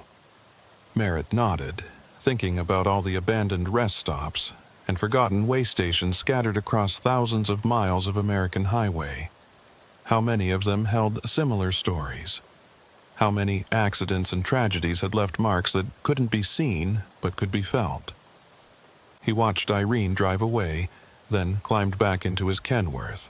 But before he pulled onto the highway, he made a decision. He opened the CB radio panel and set it to record on a loop. If Harper Station was going to continue reaching out, if those 3 drivers were going to keep calling for help, then maybe someone should document it. Not to prove anything. Merritt didn't need proof anymore, but to preserve their voices. To make sure that even if they couldn't escape their loop, even if they were doomed to repeat that night forever, someone would remember. Someone would listen. Over the following months, Merritt made a point of driving through Harper Station whenever his routes allowed. He timed some of his trips to coincide with storms, but he also stopped during clear weather at different times of day and night. The CB recordings captured hours of static, occasional normal trucker chatter, and, 3 times, fragments of those distorted voices asking for guidance through fog. The transmissions were never as clear as that night when he'd made full contact, but they were there. Proof, if he needed it, that something lingered at mile marker 98. Merritt shared the recordings with Sheriff Knox, who added them to his growing file of Harper Station reports. Knox mentioned that the incidents were becoming more frequent, more people stopping there, more sightings of lights and fog. "It's like whatever happened in 1983 is getting stronger," Knox said during one of their phone calls. "Or maybe more desperate. I don't know which is worse." Merritt didn't have an answer. He'd stopped trying to understand the mechanics of what was happening at Harper Station. You couldn't apply logic to something that existed outside normal time and space. What troubled him more was the possibility that Harper Station wasn't unique. He'd started researching other trucking accidents, looking for patterns. Crashes that happened in fog or unusual weather. Drivers who'd disappeared without explanation. Stretches of highway where CB radios consistently malfunctioned. The list was longer than he'd expected. There was a rest area outside Flagstaff where drivers reported seeing a phantom semi from the 1970s. A way station in Montana where people heard voices speaking in languages that hadn't been used in decades. A truck stop in Pennsylvania where the fuel pumps sometimes ran backward, as if time itself was flowing in the wrong direction. The road remembered. That was the conclusion Merritt couldn't escape. Highways were more than just pavement and paint. They were repositories of human experience, witnesses to countless journeys and tragedies. And sometimes, in certain places where the veil between past and present grew thin, that memory became active, became tangible, became dangerous. Merritt started keeping a journal, documenting not just his experiences at Harper Station, but every strange occurrence he encountered on the road. The truck stop where his watch had stopped for exactly 3 minutes before starting again. The rest area where he'd seen his own Kenworth parked in a space he knew was empty. The stretch of highway in Iowa where his CB had picked up a transmission from a driver who'd died in '91. He wasn't sure what he planned to do with this information. Publish it? Share it with other drivers? Turn it over to researchers who studied paranormal phenomena? For now, he just recorded everything, creating a chronicle of the road's memory. Winter came, and with it, more storms. Merritt found himself driving through Harper Station on a night in early December, rain hammering down just like it had during his first encounter. He pulled into the parking lot, an action that had become almost ritualistic, and set up his portable CB. The voices came through within minutes, clearer than they'd been in weeks. "Westbound convoy, mile 92. Fog's so thick we can't see the road. Is anyone out there? Merritt keyed the mic. His response automatic now. This is Merritt Quayle at Harper Station, mile 98. I hear you. Head south toward my position. The familiar exchange, the same words he'd spoken months ago. But this time, something was different. A fourth voice cut in, younger and frightened. Who else is on this channel? I'm not with the convoy, I'm alone, and I think I took a wrong turn. There's fog everywhere, and my GPS stopped working. Merritt's blood ran cold. This wasn't one of the 1983 drivers. This was someone new, someone current, someone who was actually lost right now. Copy that. Where's your location? Merritt asked urgently. I don't know, the voice responded, panic rising. I've been driving for hours and I keep seeing the same mile markers over and over. Mile 92, then 95, then back to 92. It's like I'm going in circles. Merritt grabbed his phone and called Sheriff Knox, putting it on speaker while he continued trying to guide the lost driver. What kind of vehicle are you in? Merritt asked.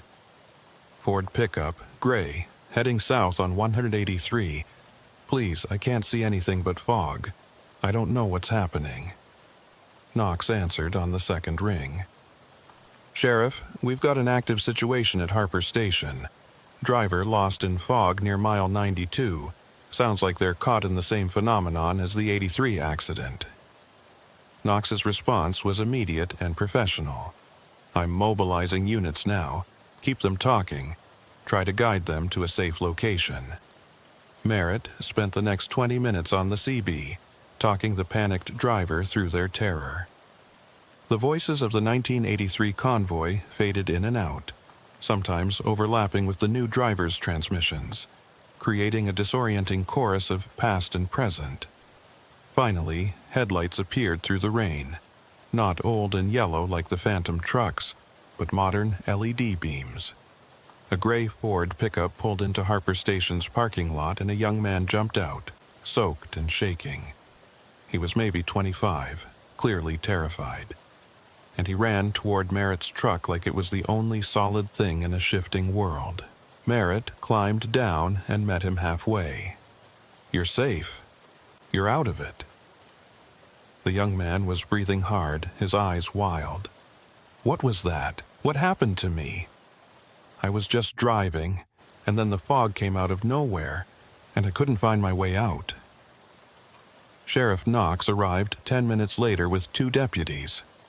They took the young man's statement, checked his vehicle for mechanical problems, and found nothing wrong. No drugs or alcohol in his system, no medical conditions that would explain hallucinations. He was just a guy driving home from work who'd gotten caught in something he couldn't understand. Knox pulled Merritt aside while the deputies were finishing up. That's the first time we've had someone escape in real time. Usually, we just find abandoned vehicles or nothing at all. His expression was grim.